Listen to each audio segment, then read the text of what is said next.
Okay. ഞാൻ ആദ്യമായിട്ട് ഈ മീറ്റിങ്ങിന് എന്നെ ക്ഷണിച്ച വിപിൻ ബ്രദറിന്റെ അടുത്തും ഈ മീറ്റിംഗ് സംഘടിപ്പിക്കുന്ന എല്ലാവരോടുള്ള നന്ദി പറയുന്നു.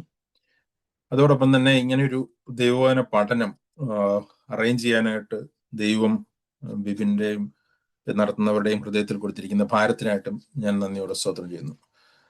എനിക്ക് വിപിനെ അനേക വർഷങ്ങളായിട്ടുള്ള പരിചയമുണ്ട്. കുവൈറ്റിൽ വെച്ചിട്ടാണ് ആദ്യമായിട്ട് കുവൈറ്റിലെ ചർച്ചിൽ വന്നപ്പോഴാണ് പരിചയപ്പെടുന്നതും പിന്നെ ഒരു ആത്മീയ ബന്ധത്തിൽ വരുന്നതും ഇപ്പോഴും വളരെ വർഷങ്ങൾക്ക് ശേഷം തുടർച്ചയായിട്ട് ഞാനുമായിട്ട് ബന്ധപ്പെട്ട് നിൽക്കുന്ന ഒരു സഹോദരനാണ്. ബന്ധപ്പെട്ട് നിൽക്കുക എന്ന് പറഞ്ഞു കഴിഞ്ഞാൽ ആത്മീയ ബന്ധത്തിൽ തുടരുന്ന ഒരു സഹോദരനാണ്. ആ സഹോദരൻ ഇങ്ങനെ ഒരു ദൈവവചന പഠനത്തിന് വേണ്ടിയിട്ട് ഇത്രയും പേരെ കൂട്ടിവരുത്താൻ വേണ്ടിയിട്ട് പുതിയ ആൾക്കാരുടെ ദൈവവചനം പറഞ്ഞു കൊടുക്കാനായിട്ട് ദൈവം കൊടുത്തിരിക്കുന്ന ഭാരത്തിനായിട്ട് കർത്താവിന് നന്ദിയോടെ സ്തോത്രം ചെയ്യുന്നു.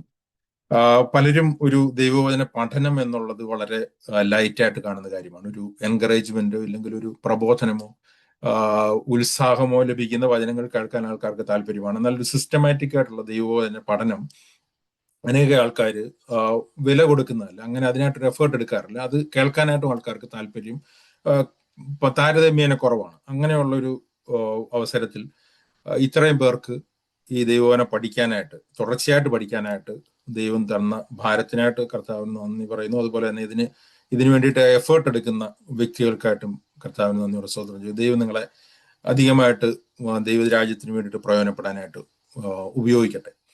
അതോടൊപ്പം തന്നെ എൻ്റെ ഒരു ചെറിയൊരു കൺസേൺ ഞാൻ ഇതിൽ പറയുകയാണ്. ഇത് എൻ്റെ ഒരു വ്യക്തിപരമായിട്ടുള്ളൊരു കൺസേൺ. ഞാനൊരു വിഭിന്നമായിട്ടുള്ള ബന്ധത്തിലുള്ള ഫ്രീഡത്തിൽ ഞാൻ ഷെയർ ചെയ്യുന്നുള്ളൂ. എൻ്റെ വ്യക്തിപരമായിട്ടുള്ള അഭിപ്രായങ്ങൾ നിങ്ങൾ സീരിയസ് ആയിട്ട് എടുക്കണമെന്നില്ല, എങ്കിലും ചില കാര്യങ്ങൾ ഞാൻ ഒന്ന് ഷെയർ ചെയ്യാനായിട്ട് ആഗ്രഹിക്കുകയാണ്. നമ്മൾ ദൈവവചനം പഠിക്കുമ്പോൾ പ്രത്യേകിച്ച് നമ്മൾ മനസ്സിലാക്കേണ്ട കാര്യം എന്ന് പറഞ്ഞാൽ, ഇപ്പം മത്തായിയുടെ പുസ്തകം എന്നുള്ള പുസ്തകം ഈ അധ്യായങ്ങളായിട്ടും വാക്യങ്ങളായിട്ടും ഒന്നും അല്ല, തിരിച്ചല്ല മത്തായി എഴുതിയത്. അനേക വർഷങ്ങൾക്ക് ശേഷമാണ്, ഏകദേശം 1500 വർഷങ്ങൾക്ക് ശേഷമാണ് ബൈബിൾ പ്രിന്റ് ചെയ്യപ്പെട്ടതിനും ശേഷമാണ് ഈ അധ്യായങ്ങളൊക്കെ തിരിക്കുന്നത് എന്നാണ് എൻ്റെ ഒരു അറിവ്. അപ്പോൾ ഞാൻ പറയാൻ ഉദ്ദേശിക്കുന്ന കാര്യം എന്ന് വെച്ച് കഴിഞ്ഞാൽ, ദൈവവചനം പഠിക്കുകയും ദൈവവചനത്തിൽ നിന്നൊരു ഉത്സാഹം ലഭിക്കാനായിട്ട്, ഒരു എൻകറേജ്മെന്റ് ലഭിക്കാനായിട്ട് ദൈവവചനം വായിക്കുകയും പ്രസംഗിക്കുകയും ചെയ്യുന്നതിനുള്ള വ്യത്യാസമുണ്ട്. ദൈവവചനം പഠിക്കുമ്പോൾ ഈ പുസ്തകങ്ങൾ നമ്മൾ അധ്യായം തിരിച്ച് സെപ്പറേറ്റ് ആയിട്ട് പഠിക്കുന്നത് കുറച്ച് ബുദ്ധിമുട്ടുള്ള കാര്യമാണ്. കാരണം ഇതൊരു തുടർച്ചയായിട്ടുള്ള കാര്യങ്ങളാണല്ലേ. കാരണം ഒരു അധ്യായത്തിൽ നിന്നൊരു സബ്ജക്റ്റ് തുടങ്ങുകയല്ല. അങ്ങനെ വരുമ്പോൾ ഈ വിവിധ അധ്യായങ്ങൾ വിവിധ ആൾക്കാർ എടുക്കുമ്പോൾ വ്യാഖ്യാനങ്ങളിൽ ഒരു വ്യത്യാസം വരാനായിട്ടുള്ള സാധ്യതയുണ്ട്. ഞാൻ ഇന്ന് എടുക്കുന്ന ഈ അധ്യായത്തിന്റെ മുമ്പിലുള്ള അധ്യായങ്ങളിൽ എങ്ങനെയാണത് മുൻപുള്ള പഠിപ്പിച്ച വ്യക്തികൾ വ്യാഖ്യാനിച്ചിരിക്കുന്നത് എന്നുള്ളതുമായിട്ട് ബന്ധപ്പെട്ടാണ് ഈ കാര്യം ഞാൻ എടുക്കുമ്പോൾ അത് കേൾക്കുന്ന ആൾക്കാർക്ക് മനസ്സിലാകുന്നത്. അന്നേരം അതിനൊരു കൺസിസ്റ്റൻസി ഉണ്ടാവേണ്ട ഒരു ആവശ്യമുണ്ട്. അന്നേരം എൻ്റെ ഒരു വ്യക്തിപരമായിട്ടുള്ളൊരു ബോധ്യം എന്ന് പറയുന്നത്, വിവിധ അധ്യായങ്ങൾ വിവിധ ആൾക്കാർ എടുക്കുന്നതിനേക്കാൾ കൂടുതൽ ഒരേ ബോധ്യമുള്ള ചുരുക്കം ചിലരോ ഇല്ലെങ്കിൽ ഒരു വ്യക്തിയോ തന്നെ തുടർച്ചയായിട്ട് എടുക്കുന്നതാണ് എപ്പോഴും നല്ലത്. അങ്ങനെ ഒരു അവസരം ഉണ്ടെങ്കിൽ, അങ്ങനെ പറ്റുമെങ്കിൽ. അങ്ങനെ സാധിക്കുന്നില്ല എങ്കിൽ നമുക്ക് വിവിധ ആൾക്കാർ വിവിധ അധ്യായങ്ങൾ എടുക്കാം. പക്ഷെ അവിടെ അത് യഥാർത്ഥമായിട്ട് പഠിക്കാൻ ആഗ്രഹിക്കുന്ന വ്യക്തികൾക്ക് ഒരു തുടർച്ചയുടെ ബുദ്ധിമുട്ടുണ്ടാവും. ചിലപ്പോൾ മുൻപ് വ്യാഖ്യാനിച്ചതും അടുത്ത അധ്യായം വ്യാഖ്യാനിക്കുകയും തമ്മിലുള്ള വ്യത്യാസങ്ങൾ ഇത് മനസ്സിലാക്കുന്ന ആൾക്കാർക്ക് ചിലപ്പോൾ ചില സംശയങ്ങളിലേക്ക് പോകാനായിട്ടുള്ള സാധ്യതയുണ്ട്. അന്നേരം എൻ്റെ ഒരു വ്യക്തിപരമായിട്ടുള്ള ബോധ്യം, തുടർച്ചയായിട്ട് തന്നെ ഒരു വ്യക്തി തന്നെ ഇല്ലെങ്കിൽ ഒരേ ബോധ്യമുള്ള ഒരേ രീതിയിൽ പഠിപ്പിക്കുന്ന വ്യക്തികൾ തന്നെ എടുക്കുക എന്നുള്ളതാണ്. അതുകൊണ്ട് ഞാനിത് പറയുന്ന കാര്യം എന്ന് പറഞ്ഞാൽ, മുമ്പുള്ളവർ എങ്ങനെയാണ് എടുത്തതെന്നുള്ളതിനെ പറ്റി എനിക്കൊരു വലിയ ക്ലാരിറ്റി ഇല്ലാത്തതുകൊണ്ടാണ് ഞാൻ പറയുന്നത്. അന്നേരം ഞാൻ പറയുന്ന കാര്യങ്ങൾ ചിലപ്പോൾ നിങ്ങൾ മുമ്പ് കേട്ടതിൽ നിന്ന് വ്യത്യസ്തമാണെങ്കിൽ നിങ്ങൾ തന്നെ അത് പരിശോധിച്ച് നോക്കേണ്ട ആവശ്യമുണ്ട്. ഞാനൊരു ഇൻട്രഡക്ഷൻ ആയിട്ട് ഇത് പറഞ്ഞത് മാത്രമേ ഉള്ളൂ. ഇന്ന് എൻ്റെ അടുത്ത് എടുക്കാനായിട്ട് പറഞ്ഞിരിക്കുന്ന അധ്യായം എന്നുള്ളത് മത്തായിയുടെ സുവിശേഷം 24-ാമത്തെ അധ്യായമാണ്. അന്നേരം വേറൊരു കാര്യം കൂടി ഞാൻ പറയാനായിട്ട് ആഗ്രഹിക്കും. ദൈവവചന പഠനം നമുക്ക് രണ്ട് രീതിയിൽ നമുക്ക് പഠിക്കാനായിട്ടും മനസ്സിലാക്കാനായിട്ടും പഠിപ്പിക്കാനായിട്ട് കഴിയും. ഒന്ന്, അതിൻ്റെ ഒരു വളരെ ബേസിക് ലെവലിൽ പഠിക്കുക എന്നുള്ളതാണ്. അത് ദൈവവചനത്തിൽ തന്നെ പറയുന്നുണ്ട്. അത് പാല് കുടിക്കുന്നത് പോലെ ദൈവവചനം പഠിക്കുന്നതാണ്. എന്ന് വെച്ച് കഴിഞ്ഞാൽ ഒരു സ്പൂൺ ഫീഡിങ് പോലെ വളരെ ലളിതമായി അതിന്റെ ഏറ്റവും ബേസിക് ആയിട്ടുള്ള അർത്ഥത്തിൽ തന്നെ അത് പറഞ്ഞു കൊടുക്കുക എന്നുള്ളത്. മറ്റേതൊരു കട്ടിയായുള്ള ആഹാരം ഡൈജസ്റ്റ് ചെയ്യുന്ന രീതിയിൽ അത് പഠിക്കുക എന്നുള്ളതാണ്. ഈ രണ്ട് രീതിയിൽ നമുക്ക് പഠിക്കാനും പറ്റും, രണ്ട് രീതിയിൽ പഠിപ്പിക്കാനായിട്ടും പറ്റും. അന്നേരം നമ്മൾ ദൈവവചനം പഠനത്തിലേക്ക് വരുമ്പോൾ, രക്ഷിക്കപ്പെട്ടു വരുന്ന ആദ്യ സമയങ്ങളിലാണെങ്കിൽ ഒരു ശിശു എന്ന രീതിയിൽ പാൽ കുടിക്കുന്ന രീതിയിൽ ദൈവവചനം പഠിക്കുന്നതുകൊണ്ട് കുഴപ്പമില്ല, അത് നല്ല കാര്യം തന്നെയാണ്. അത് പത്രോസ് പറയുന്നുണ്ട്, ഇപ്പോൾ ജനിച്ച ശിശുക്കളെ പോലെ വചനമെന്ന മായമില്ലാത്ത പാൽ കുടിച്ച് വളരാനായിട്ട് വാഞ്ചിപ്പിക്കും. എന്നാൽ നമ്മൾ ക്രിസ്ത്യ ജീവിതത്തിൽ മുമ്പോട്ട് പോകുമ്പോൾ എപ്പോഴും നമ്മൾ ഈ പാലിന്റെ അവസ്ഥയിൽ, ഒരു സ്പൂൺ ഫീഡിങ്ങിന്റെ അവസ്ഥയിൽ വളരെ ലളിതമായിട്ടുള്ള പെരിഫറലായിട്ടുള്ള കാര്യങ്ങൾ മാത്രം മനസ്സിലാക്കിക്കൊണ്ടിരിക്കുന്നതിനേക്കാൾ കൂടുതൽ ഇതിന് ഡീപ്പായിട്ടുള്ള അർത്ഥങ്ങൾ മനസ്സിലാക്കാനായിട്ട് നമ്മൾ ശ്രമിക്കണം. അതായിരുന്നു അപ്പോസ്തലന്മാരുടെയും ഒരു ദൈവ സഭയെ നയിക്കുന്ന ആൾക്കാരുടെയും ഇപ്പോഴും ഉള്ള പഠനം. അതാണ് എബ്രായ ലേഖന കർത്താവ് പറയുന്നത്. എബ്രായ ലേഖനം 6-ാമത്തെ അധ്യായത്തിലേക്ക് വരുമ്പോൾ എബ്രായ ലേഖന കർത്താവിന്റെ ഒരു കൺസേൺ അദ്ദേഹം പറയുന്നുണ്ട്. നിങ്ങൾ കാലം വെച്ച് നോക്കിക്കഴിഞ്ഞു കഴിഞ്ഞാൽ ദൈവവചനം മറ്റുള്ളവരെ കട്ടിയായിട്ടുള്ള കാര്യങ്ങൾ പഠിപ്പിക്കേണ്ട ഒരു ലെവലിലേക്ക് വരേണ്ടതാണ്. എന്നാൽ ഇപ്പോഴും പാല് കുടിക്കാനായിട്ടാണ് നിങ്ങൾക്ക് ആഗ്രഹം. അന്നേരം പാല് കുടിക്കുന്നത് നല്ല കാര്യമാണ് ശിശുക്കളെ സംബന്ധിച്ചിടത്തോളം. എന്നാൽ മുമ്പോട്ട് പോകുമ്പോൾ നമ്മൾ കുറെ കൂടി ഡീപ്പായിട്ടും കുറെ കൂടി ദൈവവചനത്തിന്റെ നമ്മൾ ഡയറക്റ്റ്ലി വായിക്കുന്നതിന്റെ അപ്പുറത്തേക്ക് ഉള്ള കാര്യങ്ങൾ മനസ്സിലാക്കാനായിട്ട് നമ്മൾ ശ്രമിക്കേണ്ടതാണ്. അന്നേരം എനിക്ക് അറിയില്ല, ഇവിടെ വന്നിരിക്കുന്നവർ ചിലപ്പോൾ ചിലർ പുതിയതായിട്ട് വന്നവരായിരിക്കാം, ചിലപ്പോൾ ചിലർ കൂടുതലായിട്ട് ദൈവവചനം അറിയാവുന്നവരായിരിക്കാം. എങ്കിലും ഞാൻ സാധാരണ പഠിപ്പിക്കുന്ന രീതിയിൽ തന്നെ ഇത് പഠിപ്പിക്കാനായിട്ട് ആഗ്രഹിക്കുകയാണ്. അല്ലാതെ വലിയ മാറ്റങ്ങൾ വരുത്താനായിട്ട് ഞാൻ ശ്രമിക്കുന്നില്ല. അത് ഞാൻ മുൻപോട്ട് പറഞ്ഞെന്ന് മാത്രമേ ഉള്ളൂ. അപ്പോൾ മത്തായിയുടെ സുവിശേഷം 24-ാമത്തെ അധ്യായമാണ് നമ്മൾ ഇന്ന് പഠിക്കാനായിട്ട് പോകുന്നത്. ഞാൻ നേരത്തെ പറഞ്ഞ പോലെ 24-ൽ നിന്ന് ഇത് ശരിക്കും തുടങ്ങാനായിട്ട് കഴിയത്തില്ല. കാരണം ഇത് തുടർച്ചയായിട്ടൊരു കോൺവെർസേഷന്റെ ഭാഗമാണ് 24-ാമത്തെ അധ്യായം. അധ്യായം പിന്നീട് ഈ ബൈബിൾ പ്രിന്റ് ചെയ്യുന്നവർ തിരിച്ചു എന്ന് മാത്രമേ ഉള്ളൂ. ഇതിന്റെ ബാക്ക്ഗ്രൗണ്ട് മനസ്സിലായെങ്കിൽ മാത്രമേ 24-ാമത്തെ അധ്യായത്തിൽ എന്താണ് യേശു ക്രിസ്തു പറയുന്നതെന്ന് നമുക്ക് മനസ്സിലാക്കാനായിട്ട് കഴിയത്തുള്ളൂ. ഒരു തരത്തിൽ പറഞ്ഞു കഴിഞ്ഞാൽ ഒരു എസ്കറ്റോളജിക്കൽ ചാപ്റ്ററാണ്, അല്ലെങ്കിൽ ഭാവികാലമായിട്ട് ബന്ധപ്പെട്ട ചില കാര്യങ്ങൾ പറയുന്നതാണ്. നമ്മൾ ഇന്ന് ഭാവികാല പ്രസംഗങ്ങൾ അനേകം കേൾക്കാറുണ്ട്. പലരും പല രീതിയിൽ പ്രസംഗിക്കാറുണ്ട്. പലപ്പോഴും എൻ്റെ ഒരു ബോധ്യത്തിൽ പലതും തികച്ചും അബദ്ധങ്ങളായിട്ടുള്ള കാര്യങ്ങളും പറയാറുണ്ട്. കാരണം പലപ്പോഴും പല സംഭവങ്ങളുമായിട്ട് ബന്ധപ്പെട്ടിട്ടാണ് പലരും ഭാവികാല ശാസ്ത്രത്തെ വ്യാഖ്യാനിക്കുന്നത്. ഒരു സംഭവം ഒരിടത്ത് നടക്കുമ്പോൾ അത് എങ്ങനെയെങ്കിലും ബൈബിളുമായിട്ട് കണക്ട് ചെയ്ത് അത് ആ രീതിയിലാണ് വ്യാഖ്യാനിക്കാനായിട്ട് ശ്രമിക്കാറുണ്ട്. പക്ഷെ കുറച്ച് കഴിയുമ്പോഴത്തേന് ആ സംഭവം ആൾക്കാർ മറക്കും, ഇവരുടെയും ആ വ്യാഖ്യാനവും മാറും. ഉദാഹരണത്തിന് ഈ കമ്പ്യൂട്ടർ വന്ന സമയത്ത് ഭാവികാല വ്യാഖ്യാതാക്കൾ പലരും അത് എതിർ ക്രിസ്തുവിന്റെ സിമ്പലാണ്, WWW എന്ന് പറഞ്ഞു കഴിഞ്ഞാൽ 664 ആണെന്നൊക്കെ വ്യാഖ്യാനിക്കാനായിട്ട് തുടങ്ങി. ചില വ്യക്തികൾ വരുമ്പോൾ അവർ എതിർ ക്രിസ്തു ആണെന്ന് വ്യാഖ്യാനിക്കും. ചില യുദ്ധങ്ങൾ സംഭവിക്കുമ്പോൾ അത് ഈ ബൈബിൾ പറഞ്ഞിരിക്കുന്ന കാരണം എന്ന രീതിയിൽ വ്യാഖ്യാനിക്കും. ഇതെല്ലാം കേൾക്കുന്ന ആൾക്കാരും പറയുന്ന ആൾക്കാരും കുറച്ച് കഴിയുമ്പോൾ കേൾക്കുന്ന ആൾക്കാർ മറന്നുപോകും, പറയുന്ന ആൾക്കാർ മാറ്റി പറയുകയും ചെയ്യും. അന്നേരം ആൾക്കാർ അതിനെപ്പറ്റി വലിയ ആയിട്ട് ശ്രദ്ധ കൊടുക്കാത്തതുകൊണ്ട് അവർ പിന്നെയും പലത് തന്നെ പിന്നെ മുമ്പോട്ട് പറഞ്ഞു പോവുകയാണ് ചെയ്യുന്നത്. എന്നാൽ യേശുക്രിസ്തു എന്താണ് പറഞ്ഞത് എന്നുള്ളത് യഥാർത്ഥത്തിൽ മനസ്സിലാക്കാനായിട്ട് പലരും ശ്രമിക്കാറില്ല. എന്നാൽ ദൈവവചനത്തിൽ കർത്താവ് പറഞ്ഞത് എന്താണ് എന്നുള്ളതാണ് നമ്മൾ പ്രധാനമായിട്ട് മനസ്സിലാക്കേണ്ടത്. കർത്താവ് പറഞ്ഞ കാര്യങ്ങളുമായിട്ട് ബന്ധപ്പെട്ട് നമ്മളുടെ കണ്ണെപ്പോഴും ലോകത്ത് നടക്കുന്ന സംഭവങ്ങളുമായി നമ്മൾ ശ്രദ്ധിച്ചുകൊണ്ടേയിരിക്കണം. അങ്ങനെ വരുമ്പോൾ നമുക്ക് വ്യക്തമായിട്ട് ചില കാര്യങ്ങൾ മനസ്സിലാക്കാനായിട്ട് കഴിയും. ചില സംഭവങ്ങളെ ദൈവവചനമായിട്ട് കണക്ട് ചെയ്യുന്നതിന് പകരം ദൈവവചനപ്രകാരം എന്താണ് സംഭവിക്കാൻ പോകുന്നതെന്ന് നമുക്ക് വ്യക്തമായിട്ടൊരു ബോധ്യമുണ്ടാവും. ഓക്കെ, ഞാനിതും ഒരു ഭാവികാല ശാസ്ത്രമായിട്ട് ബന്ധപ്പെട്ട കാര്യമായതുകൊണ്ട് ഒരു ഇൻട്രൊഡക്ഷൻ എന്ന രീതിയിൽ പറഞ്ഞു മാത്രമേ ഉള്ളൂ. നമുക്ക് മത്തായിയുടെ സുവിശേഷം 24-ാമത്തെ അധ്യായത്തിലേക്ക് വരാം. അതിനു മുമ്പ് അതിന്റെ ഒരു ബാക്ക്ഗ്രൗണ്ട് ഞാൻ പറയാനായിട്ട് ആഗ്രഹിക്കുകയാണ്.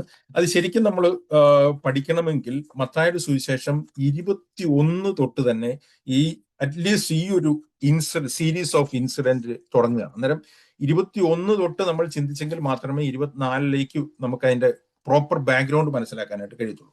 എന്നിട്ട് 21-ാമത്തെ അധ്യായത്തിൽ എന്താണ് സംഭവിക്കുന്നത്? യേശുക്രിസ്തു യെരുശലേമിലേക്ക് കർത്താവിന്റെ രാജാവായിട്ടുള്ള ഒരു വരവാണ് 21-ാമത്തെ അധ്യായത്തിൽ നമ്മൾ കാണുന്നത്. യെരുശലേമിലേക്കുള്ള ട്രയംഫന്റ് എൻട്രി, ഒരു വിജയ പ്രവേശനം എന്നാണ് അതിന്റെ ഹെഡിങ് സാധാരണ ബൈബിളിൽ കൊടുക്കുന്നത്.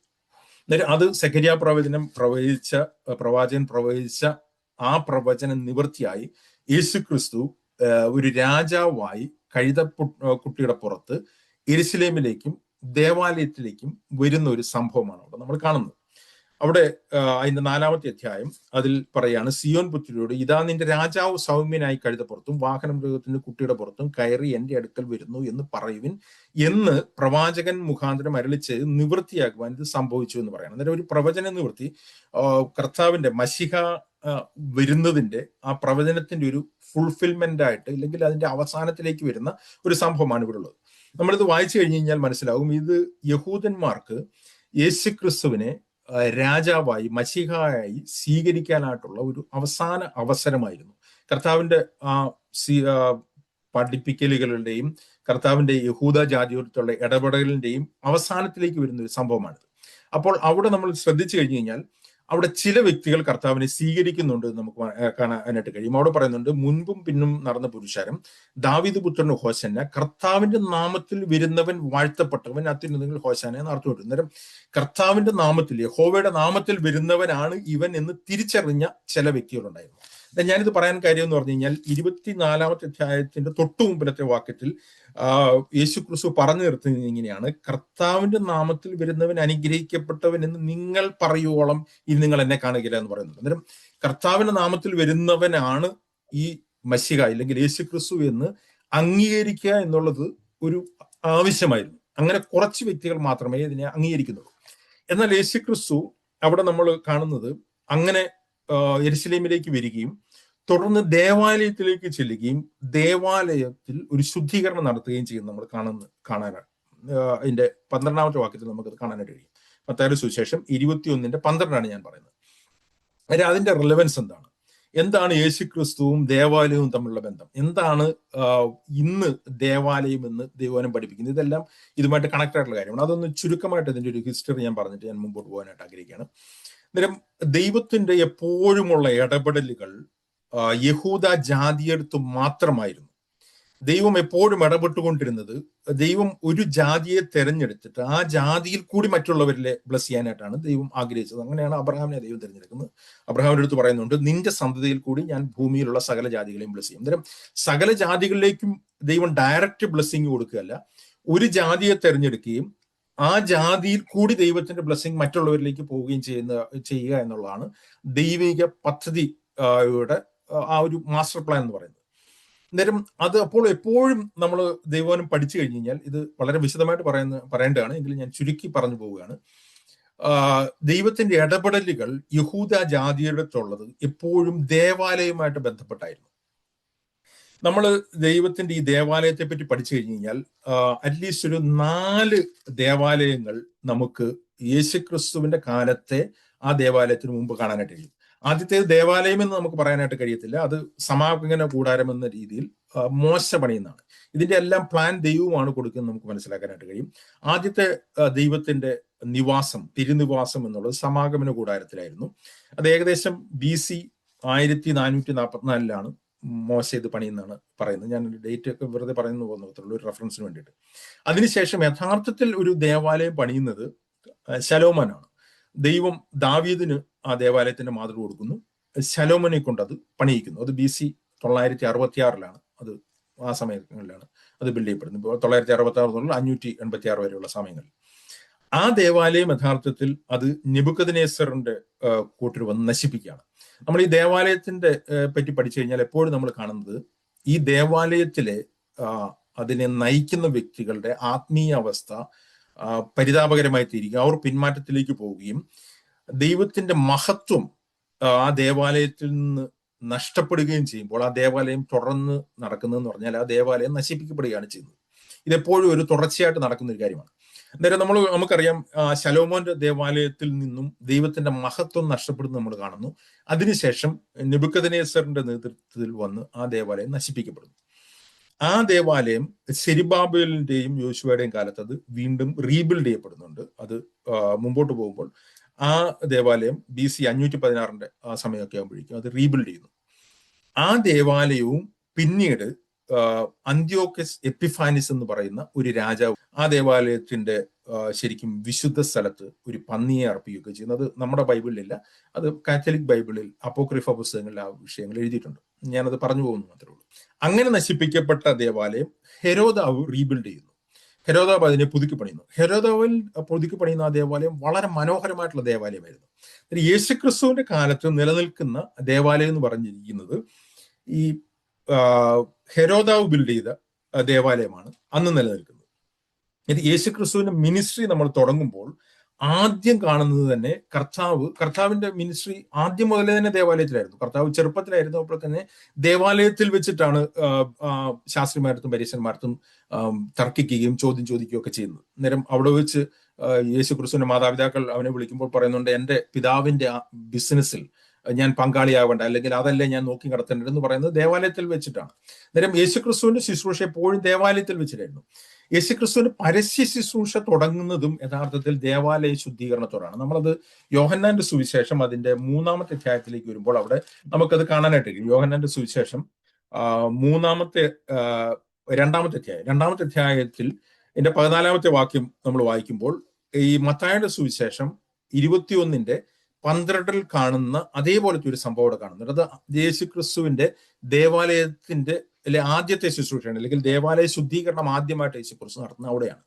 ഞാൻ ആ വാക്യം ഒന്ന് എടുക്കുകയാണ്. അവിടെ പറഞ്ഞിരിക്കുകയാണ്, അവിടെ ചെല്ലുമ്പോൾ യേശുക്രിസ്തു ദേവാലയത്തിൽ കാണുന്നത്, ദേവാലയത്തിൽ കാള, ആട്, പ്രാവ് എന്നീ വിൽക്കുന്നവരെയും അവിടെ ഇരിക്കുന്ന പൊൻവാണിഭക്കാരെയും കണ്ടിട്ട് കർത്താവ് വളരെ കോപത്തോടു കൂടി അവിടെ പ്രവർത്തിക്കുകയും ആ ദേവാലയത്തെ ശുദ്ധീകരിക്കുകയും ചെയ്യുന്നുണ്ട്. അന്നേരം അവിടെ കർത്താവ് പറയുന്ന ഒരു കാര്യമുണ്ട്, ഇത് ഇവിടെ നിന്ന് കൊണ്ടുപോകുവിൻ, എന്റെ പിതാവിന്റെ ആലയത്തെ വാണിഭശാലയാക്കരുതെന്ന് പറഞ്ഞു. അന്നേരം അവിടെ ഇംഗ്ലീഷ് വായിച്ചു കഴിഞ്ഞാൽ, my fathers house Don stop making my fathers house as A place of business. അന്നേരം കർത്താവിന് എപ്പോഴും കോപമുണ്ടാക്കുന്ന ഒരു കാര്യം എന്ന് പറയുന്നത്, ഈ ദേവാലയത്തിൽ ദൈവത്തിന്റെ ആലയത്തിന്റെ ആ പർപ്പസ് അത് ഉദ്ദേശിക്കുന്ന രീതി, അതായത് പ്രാർത്ഥനാലയം എന്നുള്ള അതിന്റെ ആ ഉദ്ദേശത്തിൽ നിന്ന് മാറി അതൊരു ബിസിനസ് പ്ലേസ് ആക്കി മാറ്റുന്നതുകൊണ്ടാണ്. അന്നേരം ഇപ്പോഴിതെന്താണ് നമുക്ക് ആപ്ലിക്കബിൾ എന്ന് ചോദിച്ചു കഴിഞ്ഞാൽ, ഇന്നും ദൈവത്തിന്റെ ആലയമായിരിക്കുന്ന ദൈവസഭയിൽ ബിസിനസ് നടക്കുന്നത് കാണുമ്പോൾ, അതൊരു സുവിശേഷ പ്രചരണം ഇല്ലെങ്കിൽ ദൈവ ശുശ്രൂഷ ഒരു ബിസിനസ് ആക്കി ആൾക്കാർ മാറ്റുന്നത് കാണുമ്പോൾ കർത്താവിന് ഇപ്പോഴും ഹൃദയത്തിൽ ആ വേദനയുണ്ട്. യഥാർത്ഥത്തിലുള്ള ദൈവദാസന്മാർക്കും ആ ഹൃദയത്തിൽ ആ ഭാരവും ആ ദൈവിക കോപവും ഉണ്ടാവും.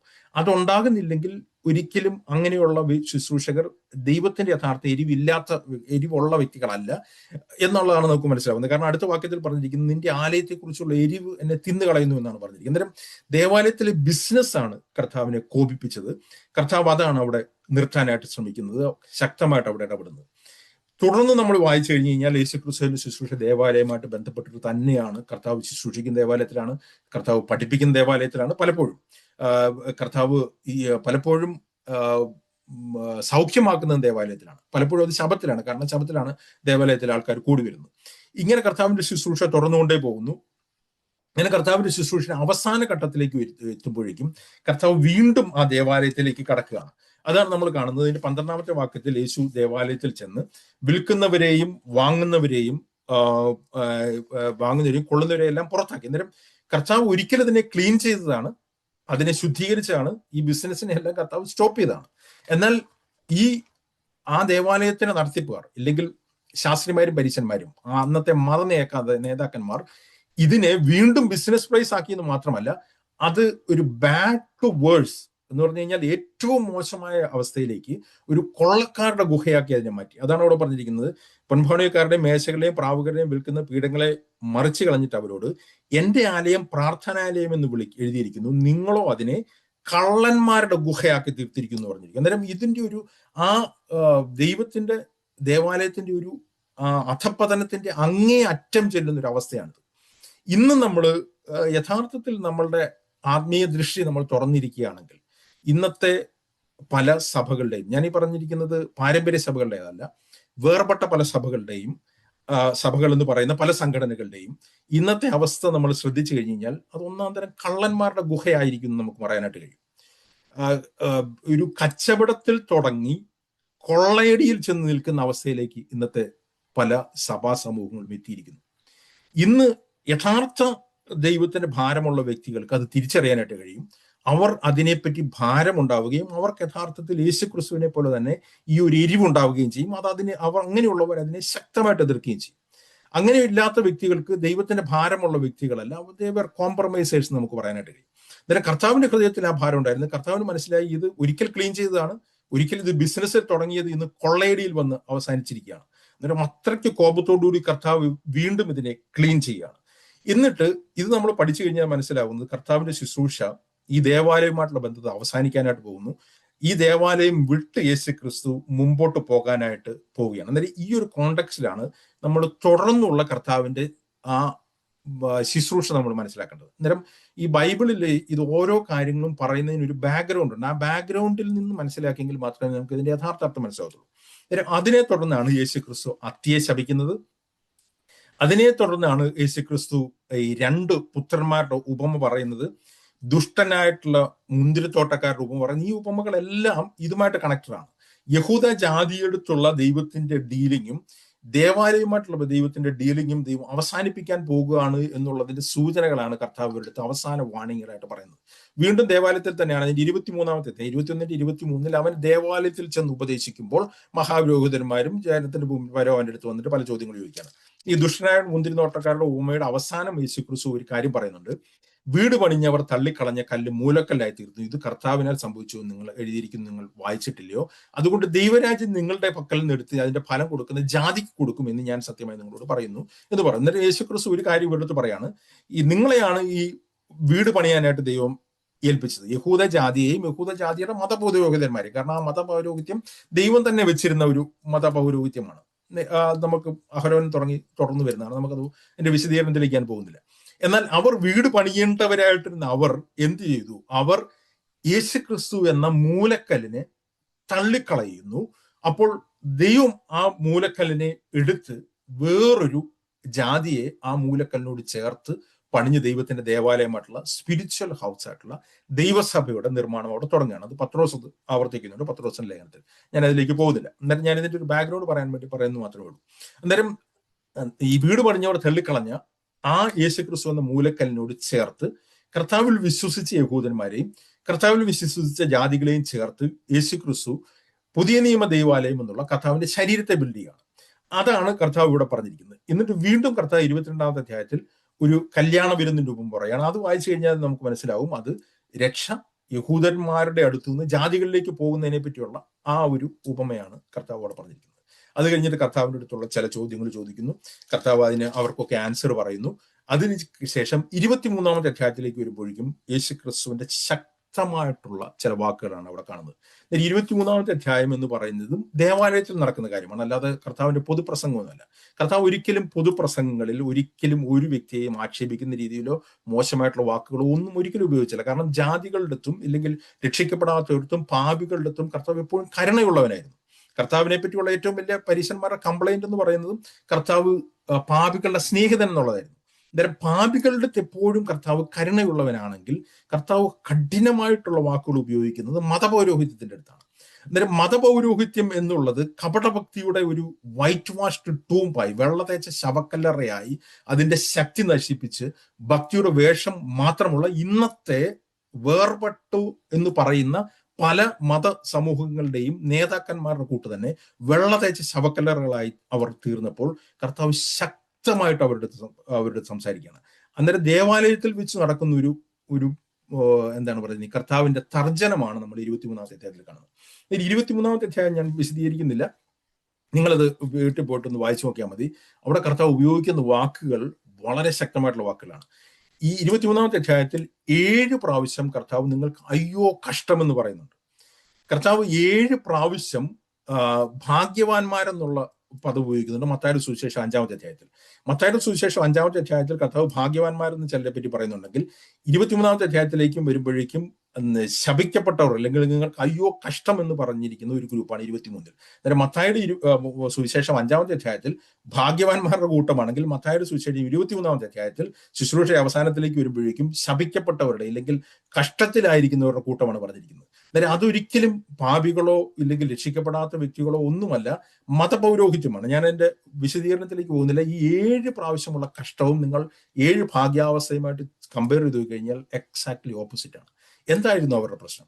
അവരുടെ പ്രശ്നത്തെ പറ്റി കർത്താവ് അതിന്റെ അവസാനത്തേക്ക് വരുമ്പോൾ പറയുന്നുണ്ട്. 29-ാമത്തെ വാക്യം, കപടഭക്തിക്കാരായ ശാസ്ത്രിമാരും പരീശന്മാരും ഉള്ളവർ, നിങ്ങൾക്ക് കഷ്ടം, നിങ്ങൾ കിണ്ടികിണ്ണങ്ങളുടെ പുറം വെടിപ്പാക്കുന്നു, അകത്തോ കവർച്ചയും അതിക്രമവും നിറഞ്ഞിരിക്കുന്നു. കുരുടനായ പരീശനെ കിണ്ടികിണ്ണങ്ങളുടെ പുറം വെടിപ്പാക്കുന്നതിന് മുമ്പേ അവയുടെ അകം വെടിപ്പാക്കുക. കപടഭക്തിക്കാരായ ശാസ്ത്രിമാരും പരീശന്മാരുള്ളവരെ, നിങ്ങൾക്ക് കഷ്ടം, നിങ്ങൾ വെള്ള തേച്ച ശവക്കല്ലറോട് ഒത്തിരിക്കുന്നു, പുറമേ അഴകായി ശോഭിക്കുന്നുവെങ്കിലും അകമേ ചത്തവരുടെ അസ്ഥിയും സകലവിധ അശുദ്ധിയും നിറഞ്ഞിരിക്കുന്നു. അങ്ങനെ തന്നെ നിങ്ങൾ പുറമേ നീതിമാന്മാരെന്ന് മനുഷ്യർക്ക് തോന്നുന്നു, അകമയോ കപടഭക്തിയും അധർമ്മവും നിറഞ്ഞിരിക്കുന്നു. എന്തായിരുന്നു ഇവരുടെ പ്രശ്നം? നമുക്ക് മനുഷ്യരെ ഇല്ലെങ്കിൽ ലോകത്തുള്ള മനുഷ്യരെ നമുക്ക് തരംതിരിച്ചു കഴിഞ്ഞാൽ, ഒന്ന് അകവും പുറവും ഒരുപോലെ പാപം നിറഞ്ഞവരാണ്. അവരാണ് ലോകത്തിലെ പാപികൾ നമുക്ക് പറയാനായിട്ട് കഴിയും. എല്ലാ മനുഷ്യരെയും ശരിക്കും ആദത്തിൽ നിന്ന് ജനിച്ച എല്ലാ മനുഷ്യരെയും അകം എന്ന് പറഞ്ഞിരിക്കുന്നത് പാപം നിറഞ്ഞാണ്. അതിനൊരു വ്യത്യാസവുമില്ല. അതുകൊണ്ടാണ് റോമാലേഖനത്തിൽ പറഞ്ഞിരിക്കുന്നത് എല്ലാവരും പാപം ചെയ്ത് ദൈവദേശം നഷ്ടപ്പെട്ടവരായിരുന്നു. അവരുടെ ക്വാളിഫിക്കേഷൻ എല്ലാം ഒന്നാണ്. പക്ഷെ അവർ പുറത്തും അങ്ങനെ തന്നെയാണ്. അതായത് അകത്തും പുറത്തും ഒരേപോലെ പാപികളായവരെ കർത്താവ് ഒരിക്കലും അവരെ ഈ രീതിയിൽ ശാസിക്കുന്നില്ല. അവരടുത്ത് മാനസാന്തരപ്പെടാനായിട്ട് പറയുന്നുണ്ട്. അവരുടെ അകത്തെ അവസ്ഥ മനസ്സിലാക്കി അവർ കർത്താവിലേക്ക് വരാനായിട്ട് കർത്താവ് അവർക്ക് ആവശ്യപ്പെടുന്നുണ്ട്. കർത്താവ് അവരുമായിട്ട് സ്നേഹത്തിൽ ഇടപെടുന്നു, കരുണയോട് ഇടപെടുന്നു, അവരുമായിട്ട് ഭക്ഷണം കഴിക്കുന്നു, അവരുമായിട്ട് ഇടപെടുന്നു. അവരുമായിട്ട് വേർപെട്ട് നടക്കുന്നതില്ല. ഇന്നത്തെ വേർപാടുകാരെന്ന് പറയുന്ന പോലെ യേശുക്രിസ്തു ഒരിക്കലും പാപികളുമായിട്ട് വേർപെട്ടിട്ടില്ല. പാപികളുമായിട്ട് ഇടപഴകിയായിട്ടാണ് കർത്താവ് ജീവിച്ചത്. കർത്താവിന്റെ ഉദ്ദേശം എന്ന് പറഞ്ഞാൽ അവരുടെ ഉള്ളിലുള്ള ആ രോഗാവസ്ഥയെ അവർ കാണിച്ചു കൊടുത്തിട്ട് കർത്താവിലേക്ക് ആ സൗഖ്യദായകനായിട്ടുള്ള ആ ഡോക്ടറുടെ അടുത്തേക്ക് വരുത്തുക എന്നുള്ളതാണ്. അന്നേരം അകവും പുറവും ഒരുപോലെ ഉള്ളവരുണ്ട്. കർത്താവിന്റെ അടുക്കൽ വരുന്ന വ്യക്തികളുടെ അകത്ത് വ്യത്യാസം ഉണ്ടാകുന്നു. ആ അകത്തെ വ്യത്യാസം ഗ്രാജുവലി അവരുടെ പുറത്തേക്ക് ഉണ്ടാകുന്നു. അന്നേരം പുറത്തല്ല ആദ്യം വ്യത്യാസം ഉണ്ടാകുന്നത്, അകത്ത് വ്യത്യാസം ഉണ്ടാവുകയും അത് ക്രമേണ ആ അകത്തെ വ്യത്യാസം പരിശുദ്ധാത്മാവിന്റെ സഹായത്തോടുകൂടി ക്രമേണ പുറത്തേക്ക് വരികയും ചെയ്യുന്നു. ഇതാണ് യഥാർത്ഥത്തിൽ ദൈവനും പഠിപ്പിക്കുന്ന വീണ്ടും ജനനവും വിശുദ്ധീകരണവും എന്ന് പറഞ്ഞിരിക്കുന്നത്. എന്നാൽ ഇതിന്റെ നേരെ ഓപ്പോസിറ്റ് ഒരു കാര്യമാണ് മതഭക്തി എന്ന് പറഞ്ഞിരിക്കുന്നത്. അതെന്ന് വെച്ച് കഴിഞ്ഞാൽ അകത്തെ അങ്ങനെ തന്നെ ഇരിക്കുമ്പോൾ അവർ അകത്തെ കാര്യങ്ങൾ മറ്റുള്ളവർ കാണാതിരിക്കാനായിട്ട് പുറമേ ചില കാര്യങ്ങൾ ചെയ്യുന്നു.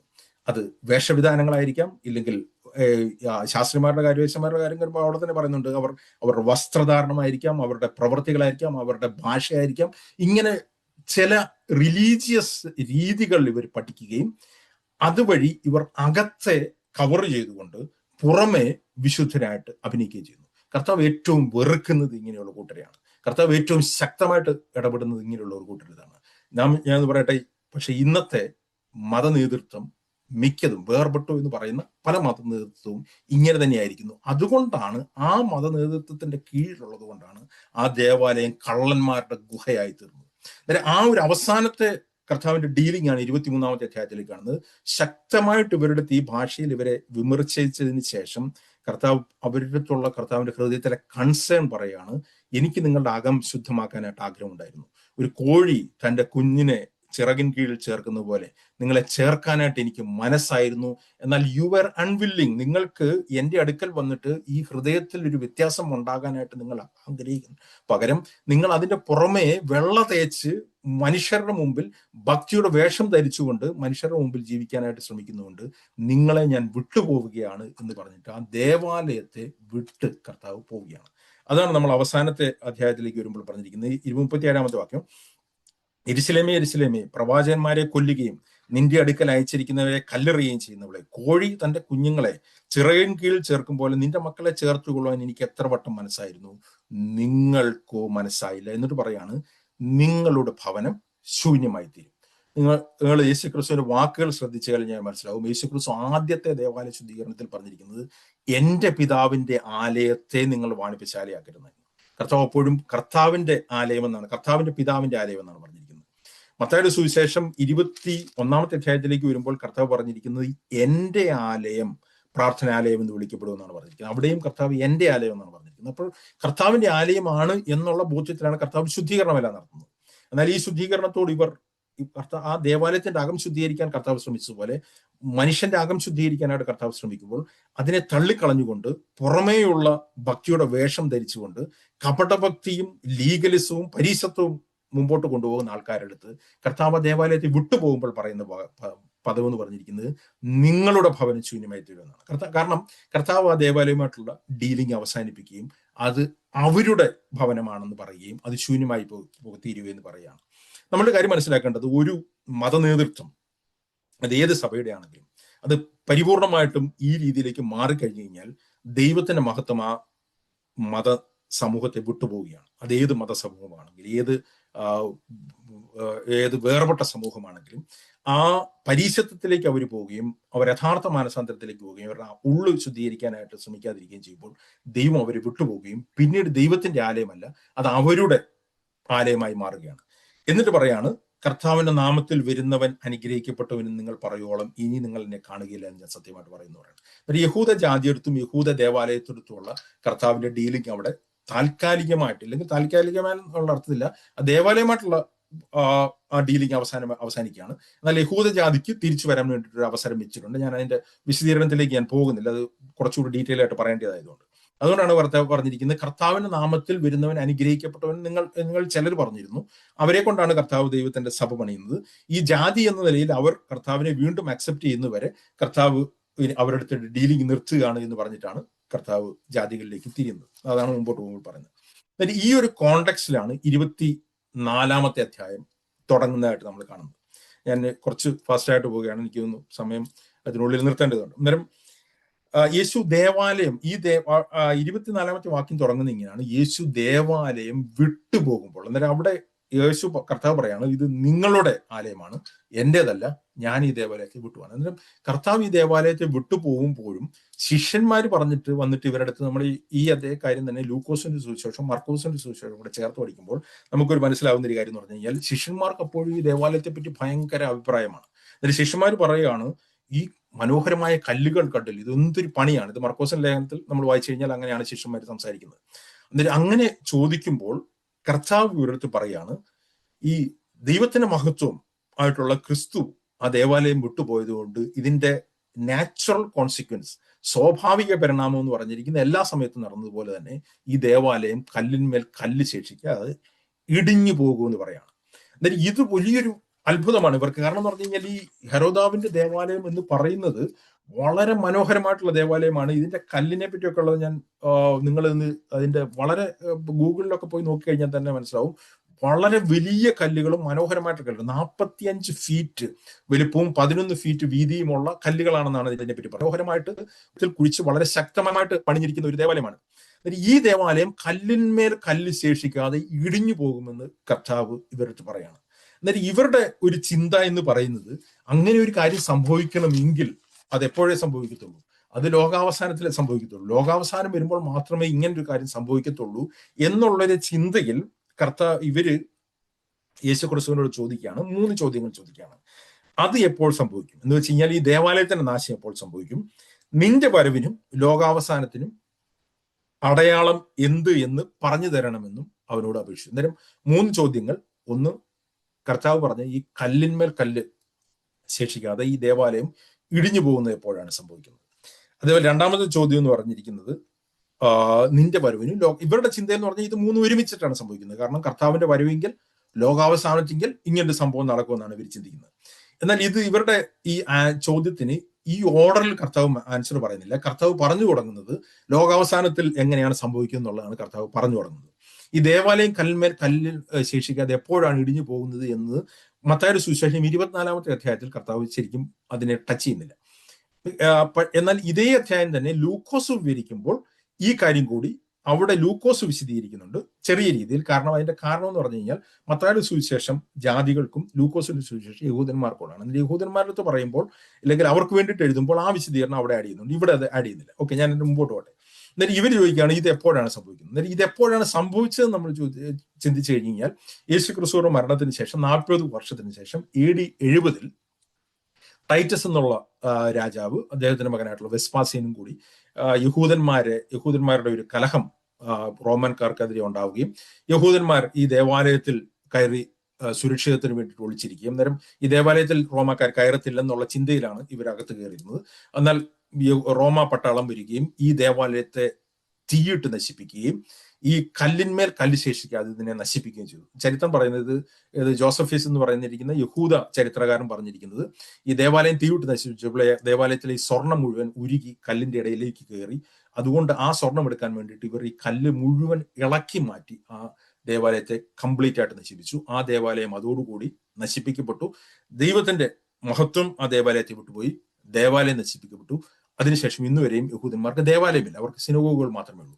ഇന്ന് ഉള്ളതെന്ന് പറഞ്ഞു കഴിഞ്ഞാൽ വെയിലിംഗ് ബോളാണ്. അത് ഈ ദേവാലയത്തിന്റെ ഔട്ടർ സ്കേർട്ടിലുള്ളതാണ്, അവിടെ മാത്രം നിൽക്കുന്നുള്ളൂ. ദേവാലയം കല്ലിന്മേൽ കല്ല് ശേഷിക്കാതെ പരിപൂർണമായിട്ടും നശിപ്പിക്കപ്പെട്ടു. അതിനുശേഷമുള്ള ചരിത്രം നമുക്ക് അതിന്റെ ഡീറ്റെയിലേക്ക് ഞാൻ പോകുന്നില്ല. അപ്പോൾ ഇത് ചോദിക്കുമ്പോൾ കർത്താവ് അവസാന കാലത്തേക്കുള്ള കാര്യങ്ങൾ, ഇതെപ്പോൾ സംഭവിക്കും, നിന്റെ വരവിനും ലോകാവസാനത്തിനുമുള്ള അടയാളം ഇല്ലെങ്കിൽ സിഗ്നൽ എന്താണ് എന്നുള്ളതാണ് ചോദിക്കുന്നത്. സൈൻ എന്താണ്? അന്നേരം യേശുക്രിസ്തു കർത്താവിന്റെ വരവിനും ലോകാവസാനത്തിനും ഉള്ള സൈനായി ഇല്ലെങ്കിൽ സിഗ്നലായി 4 സിഗ്നൽസ് പറയുന്നുണ്ട്. ഈ 4ാമത്തെ സിഗ്നലിന്റെ അവസാനമാണ് കർത്താവ് വരികയും സഭയെ ചേർക്കുകയും ചെയ്തത്. ഞാൻ പറയുന്നത് ശ്രദ്ധിച്ചേക്കണം. ഈ 4 സിഗ്നൽസ് ആയിട്ടാണ് കർത്താവ് അടുത്ത വാക്യങ്ങൾ കൂടി ഇത് വിശദീകരിക്കുന്നത്. ഇത് 4 ഞാനൊന്ന് വിശദീകരിക്കാനായിട്ട് ആഗ്രഹിക്കുകയാണ്. അതായത് ഇതിന്റെ ആദ്യമായിട്ട് കർത്താവ് പറയുമ്പോൾ ഇതിന്റെ അടയാളം എന്ത് എന്ന് ചോദിക്കുമ്പോൾ കർത്താവ് ഇവരുടെ പറയുന്ന ആദ്യത്തെ കാര്യം എന്ന് പറഞ്ഞിരിക്കാൻ, അതിന് യേശു ഉത്തരം പറഞ്ഞത് ആരും നിങ്ങളെ തെറ്റിക്കാതിരിക്കാൻ സൂക്ഷിച്ചോളൂ എന്നാണ്. അന്നേരം ഒരു കാര്യം നമ്മൾ മനസ്സിലാക്കണം, ഈ എസ്കറ്റോളജിക്കൽ ടീച്ചിങ് ഇല്ലെങ്കിൽ കർത്താവിന്റെ വരവുമായിട്ടുള്ള ബന്ധപ്പെട്ട് ഒരു വ്യക്തി തെറ്റിപ്പോകാനായിട്ടുള്ള സാധ്യതയുണ്ട്. നിങ്ങൾക്ക് ഈ കാര്യങ്ങൾ യഥാർത്ഥത്തിൽ മനസ്സിലായില്ലെങ്കിൽ കുഴപ്പമില്ല, എന്നാൽ തെറ്റായി മനസ്സിലാക്കി കഴിഞ്ഞ് കഴിഞ്ഞാൽ പ്രശ്നമാണ്. എന്താണ് ഇതിലൊരു തെറ്റിപ്പോകാനായിട്ടുള്ള സാധ്യത? ഇതിലൊരു വളരെ ഡിസെപ്ഷൻ ഉണ്ടാവാനായിട്ടുള്ള സാധ്യതയുണ്ട്. ഇതേ കാര്യം തന്നെ പൗലോസും ഇതേ കാര്യം പറയുമ്പോൾ ഇതേ രീതിയിലാണ് ഇത് വിശദീകരിക്കുന്നത്. തെസ്സലോനിക്ക ലേഖനത്തിൽ കർത്താവിന്റെ വരവിനെ പറ്റിയും സഭയുടെ എടുക്കപ്പെടലിനെ പറ്റിയും തെസ്സലോനിക്ക ലേഖനത്തിൽ പൗലോസ് വിശദീകരിക്കുമ്പോഴും ഇതേ കാര്യമാണ് നടക്കുന്നത്. ആ വാക്യങ്ങളോട് ഒന്ന് പെട്ടെന്ന് പോയിട്ട് തിരിച്ചു വരാം. 2 തെസ്സലോനിക്കയുടെ 2ാമത്തെ അധ്യായം. അവിടെ പറയാണ്, ഇനി സഹോദരന്മാരെ, നമ്മുടെ കർത്താവായ യേശു ക്രിസ്തുവിന്റെ പ്രത്യക്ഷതയും, ഈ ശിഷ്യന്മാർ ചോദിച്ച അതേ ചോദ്യമാണ്, നിന്റെ വരവിനും ലോകാവസാനത്തിനും അടയാളം. അന്നേരം കർത്താവായ യേശു ക്രിസ്തുവിന്റെ പ്രത്യക്ഷതയും അവന്റെ അടുക്കലുള്ള നമ്മുടെ സമാഗമനവും സംബന്ധിച്ച്, കർത്താവ് വരുമ്പോൾ ദൈവമക്കൾ, രക്ഷിക്കപ്പെട്ട ദൈവമക്കൾ കർത്താവിനോട് ചേരും എന്നുള്ളത് എല്ലാവർക്കും അറിയാം. പക്ഷെ അത് എപ്പോഴാണെന്നുള്ളതും അതിന്റെ അടയാളങ്ങളുമാണ് വിഷയം. അത് സംബന്ധിച്ച് ഞാൻ നിങ്ങളുടെ അടുത്ത് പറയുന്നത്, കർത്താവിന്റെ നാൾ അടുത്തിരിക്കുന്നു എന്ന് വെച്ച് വല്ല ആത്മാവിനാലോ വചനത്താലോ ഞങ്ങൾ എഴുതി എന്ന ഭാവത്തിലുള്ള ലേഖനത്താലോ സുബോധം വിട്ട് ആരും വേഗത്തിൽ ഇളകിപ്പോകുകയും ഞെട്ടിപ്പോകുകയായിരുന്നു പറയണം. അന്നേരം പറയാണ്, കർത്താവിന്റെ നാൾ അടുത്തു, ഡേ ഓഫ് ദ ലോർഡ്, അല്ലെങ്കിൽ മുമ്പോട്ട് പോകുമ്പോൾ വിശദീകരിക്കാം, അത് അടുത്തു എന്ന് പറഞ്ഞ് ആരും നിങ്ങളെ തെറ്റിക്കരുത് എന്ന് പറഞ്ഞിട്ട് പറയാണ്, ആരും ഏതു വിധേനയും നിങ്ങളെ ചതിക്കരുത്. Let no one in any way deceive you, നിങ്ങളെ തെറ്റിക്കരുത്. അത് തന്നെയാണ് യേശുക്രിസ്തു പറഞ്ഞിരിക്കുന്നത്, see that no one mislead you. എന്താണ് അവിടെ തെറ്റിപ്പോകാനായിട്ടുള്ള സാധ്യത ഉള്ള ഉപദേശം എന്താണ്? അടുത്ത വാക്യത്തിൽ പറഞ്ഞിരിക്കുകയാണ്, എന്താണ്? ആദ്യമേ വിശ്വാസത്യാഗം സംഭവിക്കുകയും നാശയോഗ്യനും അധർമ്മമൂർത്തിയായും വെളിപ്പെടുകയുമാണ്. അന്നേരം എന്താണ് ഇവിടെ തെറ്റിപ്പോകാനായിട്ടുള്ള സാധ്യത ഉള്ളതെന്ന് ഇവിടുന്ന് തന്നെ വായിച്ച് മനസ്സിലാവും. ആദ്യം നടക്കേണ്ട സംഭവം എന്താണ്, അവസാനം നടക്കേണ്ട സംഭവം എന്താണെന്നുള്ളത് ആൾക്കാർ തെറ്റിച്ച് പഠിപ്പിക്കാനായിട്ടുള്ള സാധ്യതയുണ്ട്. എന്നാൽ ഇന്ന്, അതുകൊണ്ട് തന്നെ ഞാൻ പറയട്ടെ, ഇന്ന് ഏറ്റവും കൂടുതൽ ഈ വിഷയത്തിൽ തെറ്റിപ്പോയിരിക്കുന്ന ഒരു ഉപദേശമുണ്ട്. എന്താണെന്നറിയാമോ? ആ ഉപദേശം എന്ന് പറഞ്ഞിരിക്കുന്നത്, കർത്താവ് ഇവിടെ പറഞ്ഞിരിക്കുന്നത് പോലെ ആദ്യമേ വിശ്വാസത്യാഗം സംഭവിക്കുകയും അധർമ്മമൂർത്തി അല്ലെങ്കിൽ ആന്റിക്രൈസ്റ്റ് വരുന്നതിന് മുമ്പ്, മഹാപീഡനത്തിന് മുമ്പ്, അതിലേക്കൊക്കെ ഞാൻ മുമ്പോട്ട് പോകുമ്പോൾ വിശദീകരിക്കാം, മഹാപീഡനത്തിനും എതിർ ക്രിസ്തുവും വരുന്നതിന് മുമ്പ് കർത്താവ് രഹസ്യമായിട്ട് വരികയും സഭയെ രഹസ്യമായിട്ട് എടുത്തോണ്ട് പോവുകയും ചെയ്യും എന്നുള്ള ഉപദേശമാണ് ഇന്ന് വൈഡ് സ്പ്രെഡ് ആയിട്ട് പഠിപ്പിച്ചുകൊണ്ടേയിരിക്കുന്നത്. ഇന്ന് പെന്തക്കോസ്റ്റ് കോളത്തിൽ, ബ്രദറൻ സമൂഹത്തിലും ജനറലി അക്സെപ്റ്റഡ് ആയിട്ടുള്ള ടീച്ചിങ് അതാണ്. അത് ദൈവവചന വിരുദ്ധമാണ്. യേശു ക്രിസ്തു അത് അങ്ങനെയല്ല പഠിപ്പിക്കുന്നത്. അതുകൊണ്ടാണ് ഞാൻ പറഞ്ഞത്, ഇത് കർത്താവിന്റെ വാക്കിൽ നിന്നാണ് നമ്മൾ ഇത് മനസ്സിലാക്കുന്നത്. കർത്താവ് പറയുന്നത് ഈ 4 സിഗ്നൽസിന്റെയും അവസാനമാണ് കർത്താവ് വരുന്നത്, സഭയെ ചേർക്കുന്നത്. മത്തായിയുടെ സുവിശേഷത്തിൽ ബാക്കി എല്ലായിടത്തും വിശദീകരിക്കുന്നുണ്ട്. അത് വളരെ ഡീറ്റെയിൽ ആയിട്ട് വിശദീകരിക്കേണ്ട, പക്ഷെ ഞാൻ മത്തായിയുടെ സുവിശേഷത്തിൽ നിന്ന് മാത്രം പറഞ്ഞു പോവുകയാണ്. അന്നേരം യേശുക്രിസ്തു രഹസ്യമായി വന്ന് രഹസ്യമായി സഭയെ കൊണ്ടുപോയിട്ട് സ്വർഗത്തിലെയോ ഇല്ലെങ്കിൽ മധ്യാകാശ എവിടേക്കോ 7 വർഷം അവിടെ നിർത്തിയിട്ട് തിരിച്ചു കൊണ്ടുവരും എന്നുള്ളത്, മഹാപീഡനത്തിന് ശേഷം ഭൂമിയിലേക്ക് വരും എന്നുള്ളത് ദൈവവചനത്തിലെ പഠിപ്പീരല്ല. അത് 1800കളിൽ തുടങ്ങിയ ഒരു തെറ്റായിട്ടുള്ള ഉപദേശമാണ്. അത് അനേകരെ തെറ്റിക്കുന്ന ദൈവവചനത്തിലെ ഉപദേശമാണ്. അതിന്റെ ഹിസ്റ്റോറിക് ബാക്ക്ഗ്രൗണ്ടിലായിട്ട് ഞാൻ പോകുന്നില്ല. യേശുക്രിസ്തു അത് പഠിപ്പിച്ചിട്ടില്ല, അപ്പോസ്തലന്മാരത് പഠിപ്പിച്ചില്ല, ആദിമ സഭ അത് പഠിപ്പിച്ചില്ല. 1800 വർഷങ്ങൾ വരെ ആരും അത് പഠിപ്പിച്ചിരുന്നില്ല. 1800കളിൽ ഇംഗ്ലണ്ടിൽ നിന്നാണ് ഈ ഉപദേശം തുടങ്ങുന്നത്. അത് പ്രചരിപ്പിച്ചത് ജയൻ ഡാർബി എന്ന് പറഞ്ഞിരിക്കുന്ന ഒരു ബ്രദറൻ, ഇല്ലെങ്കിൽ പ്ലിമൂത്ത് ബ്രദറൻ, ഒരു ഉപദേശകനാണ്. അദ്ദേഹത്തിന്റെ ഫ്രണ്ടായിട്ടുള്ള സ്കോഫീൽഡ് എന്ന് പറഞ്ഞിരിക്കുന്ന ഒരു ദൈവദാസൻ, അദ്ദേഹം സ്കോഫീൽഡിന്റെ ബൈബിൾ പുറത്തിറക്കുകയും ആ ബൈബിളിൽ കൂടിയാണ് ഈ ഉപദേശം ലോകത്തിലെല്ലായിടത്തും സ്പ്രെഡ് ആയത്. അന്നേരം നമ്മൾ മനസ്സിലാക്കണം, ഇത് ബ്രദറൻ ബാക്ക്ഗ്രൗണ്ട് തുടങ്ങി. ബ്രദറൻ ബാക്ക്ഗ്രൗണ്ട് എന്ന് ഞാൻ പറയുമ്പോൾ എല്ലാ ബ്രദറൻകാരും അന്ന് അങ്ങനെയുള്ളത് വിശ്വസിച്ചിരുന്നില്ല. അന്നുണ്ടായിരുന്ന പല യഥാർത്ഥ ദൈവദാസന്മാരും ദൈവവചനം പഠിപ്പിച്ചതിന്റെ രീതിയിലാണ്. ജോർജ് മുള്ളറിനെ പോലുള്ള വ്യക്തികൾ അവരുടെ ഈ സമകാലികരായിരുന്നു, അവർ യഥാർത്ഥ ദൈവവചന പ്രകാരമായിരുന്നു പഠിപ്പിച്ചത്. പക്ഷേ ഇതാണ് പ്രചരിക്കുന്നത്. പെന്തക്കോസ്ത് സമൂഹം വന്നത് ബ്രദറിനിൽ നിന്നായതുകൊണ്ട് ഈ ഒരു ടീച്ചിങ് അവർ കൊണ്ടുവന്നുള്ളൂ. ഞാനിത് ദൈവവചനം പഠിപ്പിക്കുമ്പോൾ ഇത് പ്ലെയിൻ ആയിട്ട് പഠിപ്പിക്കേണ്ടതാണ് ഞാൻ, കാരണം ഇത് പലരും പറയാറുള്ളതല്ല. കാരണം ഇത് പറഞ്ഞു കഴിഞ്ഞാൽ നമ്മളുടെ അക്സെപ്റ്റൻസ് കുറയും. കാരണം പൊതുവായിട്ട് പ്രചരിപ്പിക്കപ്പെട്ടിരിക്കുന്ന ഉപദേശത്തിൽ നിന്ന് മാറ്റി ആൾക്കാർ പറയാൻ താല്പര്യമില്ലാത്തതുകൊണ്ട് ഇത് അറിയാവുന്നവരും പലരും പറയാറില്ല. പക്ഷേ ഞാനിത് പഠിപ്പിക്കുമ്പോൾ എല്ലായിടത്തും ക്ലിയർ ആയിട്ട് പഠിക്കേണ്ട ആവശ്യമുള്ളതാണ് പറയാൻ. ഓക്കെ, ഞാൻ മുമ്പോട്ട് പോട്ടെ. നേരം ഇതാണ് ആദ്യമായിട്ട് തെറ്റിപ്പോകാനായിട്ടുള്ള സാധ്യതയുള്ള ഒരു കാര്യം എന്ന് പറഞ്ഞു കഴിഞ്ഞാൽ, യേശുക്രിസ്തു പറഞ്ഞിരിക്കുന്ന ആ ഓർഡർ മാറ്റിയിട്ട് ആദ്യമേ വിശ്വാസത്യാഗം സംഭവിക്കുകയും അധർമ്മൂർത്തിയും വെളിപ്പെടുകയും അതിനുശേഷം കർത്താവ് വരികയും കർത്താവ് മഹാപീഠത്തിന് ശേഷം വരികയും സഭയെ എടുത്തുകൊണ്ട് പോവുകയും ചെയ്യുമെന്നുള്ള പ്ലെയിനായിട്ടും സിമ്പിളായിട്ടും യേശുക്രിസ്തു അപ്പോസ്തലന്മാർ പഠിപ്പിച്ച ആ ഉപദേശത്തെ മാറ്റിക്കൊണ്ട് കർത്താവ് രഹസ്യമായിട്ട് വരുമെന്ന് പഠിപ്പിക്കുന്ന ആ ഉപദേശം മനുഷ്യരെ തെറ്റിച്ച് കളയുന്നതാണ്. ഓക്കെ, ഇനി ഞാൻ മുമ്പോട്ട് പോട്ടെ. ഇതില് 4 സിഗ്നൽസ് കർത്താവ് പറയുമ്പോൾ ഇത് 4 കൂട്ടരെടുത്താണ് ഇത് പറഞ്ഞിരിക്കുന്നത്, അല്ലെങ്കിൽ 4 മേഖലകളാണ് ഈ 4 സിഗ്നൽസ് നടക്കുന്നത്. അതിൽ ഒന്നാമത്തേതെന്ന് പറഞ്ഞിരിക്കുന്നത് അത് ലോകത്തിൽ നടക്കുന്ന സംഭവങ്ങളാണ്, ഇല്ലെങ്കിൽ ഈ ലോകത്തിൽ നടക്കുന്ന സംഭവങ്ങളെ പറ്റിയാണ് അത് പറഞ്ഞിരിക്കുന്നത്. 5 തൊട്ട് 8 വരെയുള്ള വാക്യങ്ങളിൽ ലോകത്തിൽ നടക്കാൻ പോകുന്ന ആദ്യത്തെ ആ ഒരു സിഗ്നലിനെ പറ്റി പറഞ്ഞിരിക്കുന്നു. ഇതിനെപ്പറ്റി കർത്താവിന്റെ വരവിനെ പറ്റിയുള്ള ഈ എസ്കറ്റോളജിക്കൽ ടീച്ചിങ്, ഭാവികാലം കർത്താവ് പറഞ്ഞിരിക്കുന്നത് ഒരു സ്ത്രീയുടെ പ്രസവ വേദന പോലെ എന്നാണ് പറഞ്ഞിരിക്കുന്നത്. അതുകൊണ്ടാണ് അതിന്റെ 8ാമത്തെ വാക്യത്തിൽ പറഞ്ഞിരിക്കുന്നത് ഇതൊക്കെയും ഈറ്റുനോവിന്റെ ആരംഭം അത്രേ. അന്നേരം ഒരു പ്രസവം നടക്കുന്നതിന്റെ മുമ്പ് തുടങ്ങുന്നത് വേദനയാണ് തുടങ്ങുന്നത്. ഈ വേദന നമ്മൾ ശ്രദ്ധിച്ചു കഴിഞ്ഞാൽ ഒരു ഗർഭിണിയുടെ വേദന ആദ്യത്തെ ആ ഒരു കോൺട്രാക്ഷൻ തുടങ്ങിയിട്ട് ഇൻക്രീസ് ആയിക്കൊണ്ടേയിരിക്കും. അതേപോലെ തന്നെ അതിന്റെ ഫ്രീക്വൻസിയും പെട്ടെന്നായിക്കൊണ്ടേയിരിക്കും. അന്നേരം ഈ 4 സിഗ്നൽസും തമ്മിലുള്ള ഡ്യൂറേഷൻ മുമ്പോട്ട് പോകുമ്പോഴേക്കും കുറയുകയും അത് ഇന്റൻസിറ്റി കൂടുകയും ചെയ്യുന്നു എന്നുള്ളത് നമുക്ക് മനസ്സിലാക്കാനായിട്ട്, ഒരു സ്ത്രീയുടെ പ്രസവം പോലെ അതിന്റെ അവസാനമായിട്ട് ഒരു പ്രസവം നടക്കുകയാണ്. അതേപോലെ തന്നെ ഇതിന്റെ എല്ലാം അവസാനമായിട്ട് ദൈവം ഒരു പുതിയ സൃഷ്ടി, പുതിയ ആകാശവും പുതിയ ഭൂമിയിലേക്കും ഒരു പുതിയ പ്രസവം പോലെ ഒരു എന്താ പറയുക റീജനറേഷൻ, ഒരു പുതിയ സൃഷ്ടികർമ്മം നടത്താൻ പോവുകയാണ്. അതാണ് യേശുക്രിസ്തു പറഞ്ഞു വരുന്നതിന്റെ ഓർഡർ. അന്നേരം ഈ ഒരു 4 സിഗ്നൽസിലെ ആദ്യത്തേതെന്ന് പറഞ്ഞു കഴിഞ്ഞാൽ, ആദ്യത്തെ അടയാളം ഇല്ലെങ്കിൽ ആദ്യത്തെ സിഗ്നൽ ലോകത്തിലാണ് നടക്കുന്നത്. 2ാമത്തെ സിഗ്നൽ നടക്കുന്നത് ദൈവസഭയിലാണ് നടക്കുന്നത്. അതാണ് അതിന്റെ 9ാമത്തെ വാക്യം മുതൽ 14ാമത്തെ വാക്യം വരെ നമ്മൾ വായിച്ചു കഴിഞ്ഞാൽ ഇതിൽ കുറച്ച് അങ്ങോട്ടും ഇങ്ങോട്ടും ഓവർലാപ്പ് ചെയ്യുന്നുണ്ട്. എങ്കിലും ജനറലി ഞാൻ പറയാണ്, ആദ്യത്തെ സിഗ്നൽ ലോകത്തിൽ നടക്കുന്നു, 2ാമത്തെ സിഗ്നൽ ദൈവസഭയുമായിട്ട് ബന്ധപ്പെട്ട് നടക്കുന്നു, 3ാമത്തെ സിഗ്നൽ മിഡിൽ ഈസ്റ്റുമായിട്ടും ഇസ്രായേലുമായിട്ട് ബന്ധപ്പെട്ട് നടക്കുന്നു. അന്നേരം മിഡിൽ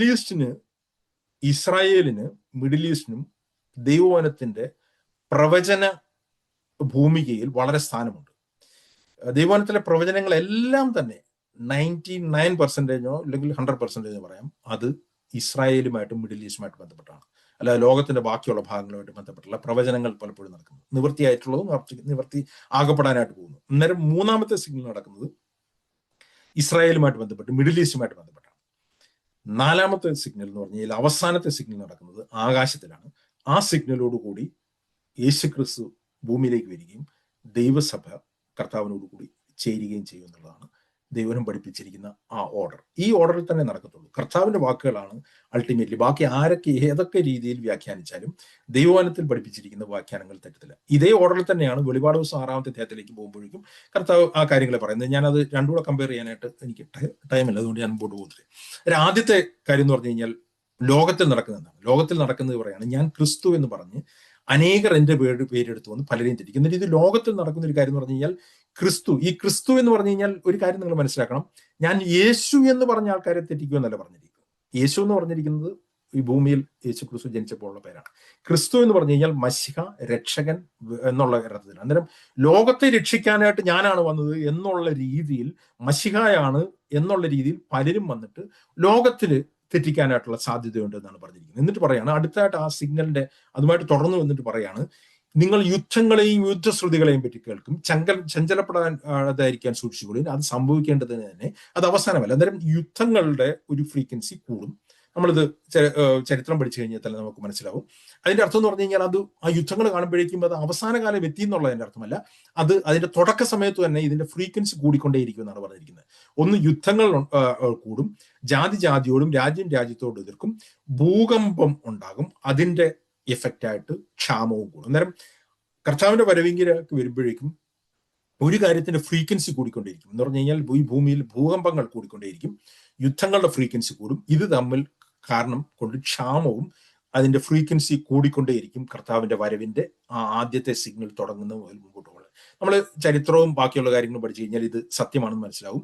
ഈ ഭൂകമ്പങ്ങളുടെ ഫ്രീക്വൻസി വളരെയധികം കൂടിയിട്ടുണ്ട്. എനിക്ക് തോന്നുന്നു അതിന്റെ ആൾക്കാർ പഠിപ്പിക്കുന്നത് ഒരു 10 ടൈംസ് എങ്കിലും ഓരോ കാലഘട്ടം കഴിയുമ്പോഴും കൂടിക്കൊണ്ടിരിക്കുന്നതാണ് പറയുന്നത്. എന്നാൽ കർത്താവ് പറഞ്ഞാണ് ഇത് ഈറ്റുനോവിന്റെ അവസാനമല്ല, ഈറ്റുനോവിന്റെ ആരംഭമാണ്. അന്നേരം ലോകത്തിൽ ഇങ്ങനത്തെ കാര്യങ്ങൾ കൂടിക്കൊണ്ടേയിരിക്കുമ്പോൾ യുദ്ധങ്ങളും ക്ഷാമവും ഭൂകമ്പവും ലൂക്കോസിന്റെ സുവിശേഷത്തിലേക്ക് മഹാവ്യാധികൾ, ഈ ഇങ്ങനത്തെ പെസ്റ്റിലൻസ് ഒക്കെ കൂടിക്കൊണ്ടേയിരിക്കുമ്പോൾ അത് കാണിക്കുന്നു പറഞ്ഞു കഴിഞ്ഞാൽ ഈറ്റുനോ ആരംഭിച്ചു, അതിനി കൂടിക്കൊണ്ടേയിരിക്കും എന്നുള്ളതാണ് പറഞ്ഞിരിക്കുന്നത്. അന്നേരം ഇതാണ് ലോകത്തിൽ നടക്കാനായിട്ട് പോകുന്നത്. ഞാൻ ക്രിസ്തു എന്ന് പറഞ്ഞിട്ട് ആൾക്കാർ വന്ന ആൾക്കാരെ തിരിക്കും, അതുപോലെ തന്നെ ഈ കാര്യങ്ങളെല്ലാം ലോകത്തിൽ നടന്നുകൊണ്ടിരിക്കും. എന്നാൽ അടുത്തായിട്ട് നടക്കുമ്പോൾ ഇതേ കാര്യം നടന്നുകൊണ്ടേയിരിക്കുമ്പോൾ ദൈവസഭയിൽ ഒരു കാര്യം നടക്കുന്നു. അതാണ് അടുത്ത ഭാഗത്തിൽ പറഞ്ഞിരിക്കുന്നത്. അന്ന് അവർ നിങ്ങളെ ഉപദ്രവത്തിന് ഏൽപ്പിക്കുകയും എന്റെ നാമനിമിത്തം സകല ജാതികളും നിങ്ങളെ പകയ്ക്കുകയും ചെയ്യും. അന്നേരം ദൈവസഭയ്ക്ക് ഉണ്ടാവുന്നെന്ന് പറഞ്ഞു കഴിഞ്ഞാൽ ഒരു പീഡനം, അവരുടെ ദൈവസഭയുടെ പീഡനം കൂടിക്കൊണ്ടേയിരിക്കും. ആ പീഡനത്തിന്റെ അവസാനമാണ് മഹാപീഡനത്തിലേക്ക്, അതിന്റെ ഇന്റൻസിറ്റി കൂട്ടി മഹാപീഡനത്തിലേക്ക് എത്തും. പക്ഷെ ദൈവസഭയുടെ പീഡനം എന്നുള്ളത് കൂടിക്കൊണ്ടേയിരിക്കും. എന്നിട്ട് പറയണം, അവർ നിങ്ങളെ ഉപദ്രവത്തിന് ഏൽപ്പിക്കും, എന്റെ നാമനിമിത്തം സകല ജാതികളും നിങ്ങളെ പകയ്ക്കും. അന്നേരം എല്ലാ ഇടത്തു നിന്നും, എല്ലാ നേഷൻസിൽ നിന്നും, നേഷൻസ് എന്നുള്ള വാക്കാണ് ജാതികൾ എന്ന് പറഞ്ഞാൽ എത്നിക് ഗ്രൂപ്പ് അല്ല, അന്നേരം എല്ലാ നേഷൻസിൽ നിന്നും യഥാർത്ഥ ദൈവമക്കൾക്ക് പീഡനവും ഉപദ്രവവും കൂടിക്കൊണ്ടേയിരിക്കും, ശരിയായിട്ടുള്ള ദൈവമക്കൾക്ക്. അതുകൊണ്ടാണ് അപ്പോസ്തലന്മാർ തന്നെ പറഞ്ഞത്, നിങ്ങൾ ദൈവരാജ്യത്തിൽ കിടക്കുന്ന അനേക ഉപദ്രവങ്ങൾ കൂടിയാണെന്ന് പറഞ്ഞിരിക്കുന്നത്. എന്നിട്ട് പറയാണ് ദൈവസഭയിൽ നടക്കുന്ന അടുത്തൊരു കാര്യം എന്ന് പറഞ്ഞു കഴിഞ്ഞാൽ കള്ളപ്രവാചകന്മാർ വന്ന് അനേകരെ തെറ്റിക്കും. അന്നേരം പീഡനം ഉണ്ടാകും, അതുപോലെ തന്നെ കള്ളപ്രവാചകന്മാരുടെ ഡിസെപ്ഷനും ഉണ്ടാകും. ഇത് രണ്ടും അവസാന കാലത്തേക്ക് വരുമ്പോഴേക്കും ദൈവസഭയിൽ യഥാർത്ഥ ദൈവമക്കൾ പീഡിപ്പിക്കപ്പെടുകയും അതേപോലെ തന്നെ അനേക ആൾക്കാർ കള്ളപ്രവാചകന്മാർ മുഖാന്തരം അത്ഭുതങ്ങളും അടയാളങ്ങളും കള്ളത്തരത്തിലുള്ള ഈ കാര്യങ്ങൾ കാരണം തെറ്റിപ്പോക്കൊണ്ടേയിരിക്കുകയും ചെയ്യും. എന്നിട്ട് ഇത് രണ്ടും നടക്കുന്നുകൊണ്ടിരിക്കുന്നതിൽ എന്ത് സംഭവിക്കും? അധർമ്മം പെരുകുന്നതുകൊണ്ട് അനേകരുടെ സ്നേഹം തണുത്തു പോവുകയും, അന്നേരം അതോടൊപ്പം നടക്കുന്ന ഒരു കാര്യം എന്ന് പറഞ്ഞു കഴിഞ്ഞാൽ അനേകർ വിശ്വാസത്തിൽ നിന്ന് പിന്മാറിപ്പോവുകയും അവരുടെ സ്നേഹം തണുത്തു പോവുകയും ചെയ്യും. അതുകൊണ്ടാണ് പൗലോസ് പറഞ്ഞിരിക്കുന്നത്, ആദ്യമേ നടക്കേണ്ടത് ഈ കാര്യങ്ങൾ കാരണം ഒരു വിശ്വാസത്യാഗം സംഭവിക്കും. യഥാർത്ഥ വിശ്വാസികളുടെ എണ്ണം കുറയും. നാമധേയ ക്രിസ്ത്യാനികളുടെ എണ്ണം കൂടുമായിരിക്കാം, അവർക്ക് ഉപദ്രവം ഉണ്ടാവത്തില്ല, അവർ ഈ കള്ളന്മാരാൽ ഇല്ലെങ്കിൽ ഡിസെപ്ഷനിലേക്ക് പോവുകയും അവർ വഞ്ചിക്കപ്പെട്ടു കൊണ്ടുപോവുകയും ചെയ്തിരിക്കുമ്പോൾ യഥാർത്ഥ വിശ്വാസികളുടെ എണ്ണം കുറയുകയും അവർ പീഡിപ്പിക്കപ്പെട്ടുകൊണ്ടേയിരിക്കുകയും ചെയ്യുമെന്നാണ് യേശു ക്രിസ്തു പറഞ്ഞത്. ഇതേ കാര്യം തന്നെ പൗലോസ് ആവർത്തിക്കുന്നുണ്ട്. പൗലോസ് തെസ്സലോനിക്ക ലേഖനം ആവർത്തിക്കുമ്പോൾ ഇതേ കാര്യം തന്നെ പറയുമ്പോൾ ഈ അത്ഭുതങ്ങളുടെയും അടയാളങ്ങളുടെയും കാര്യം തന്നെ പറയുന്നുണ്ട്. അതുകൊണ്ട് പെട്ടെന്ന് നമുക്ക് എടുത്തു വായിക്കാം. 2 തെസ്സലോനിക്കർ ഇത് പറഞ്ഞു വരുമ്പോൾ പറയാണ്, 9-ാമത്തെ വാക്യം, അധർമ്മ 2 തെസ്സലോനിക്കർ 2:9 അതിന്റെ ഓർഡർ പറയുമ്പോൾ പറയാണ്, അധർമ്മമൂർത്തിയുടെ പ്രത്യക്ഷത നശിച്ചു പോകുന്നവർക്ക് സാത്താന്റെ വ്യാപാര ശക്തിക്കൊത്തോണം വ്യാജമായ സകല ശക്തിയോടും അടയാളങ്ങളോടും അത്ഭുതങ്ങളോടും അനീതിയുടെ സകല വഞ്ചനകളോടും കൂടിയായിരിക്കും എന്ന് പറയുന്നത്. ഇത് ഒരു നാച്ചുറലായിട്ട് നടക്കുന്നതാണ്. അവസാന കാലത്തേക്ക് വരുമ്പോഴേക്കും വ്യാജ അത്ഭുതങ്ങളും വ്യാജ അടയാളങ്ങളും കൂടുകയും ഡിസെപ്ഷൻ കൂടുകയും പീഡനം കൂടുകയും ചെയ്യും. അങ്ങനെ അനേകരുടെ സ്നേഹം തണുത്തു പോകുമെന്ന് പറയാണ്. എന്നാൽ ഇതിന്റെ ഇടയ്ക്ക് കൂടി ദൈവവചനത്തിൽ ഉറച്ചു നിൽക്കുന്ന വ്യക്തികൾ അവസാനം വരെയും ഇതിൽ കൂടി നിലനിൽക്കും.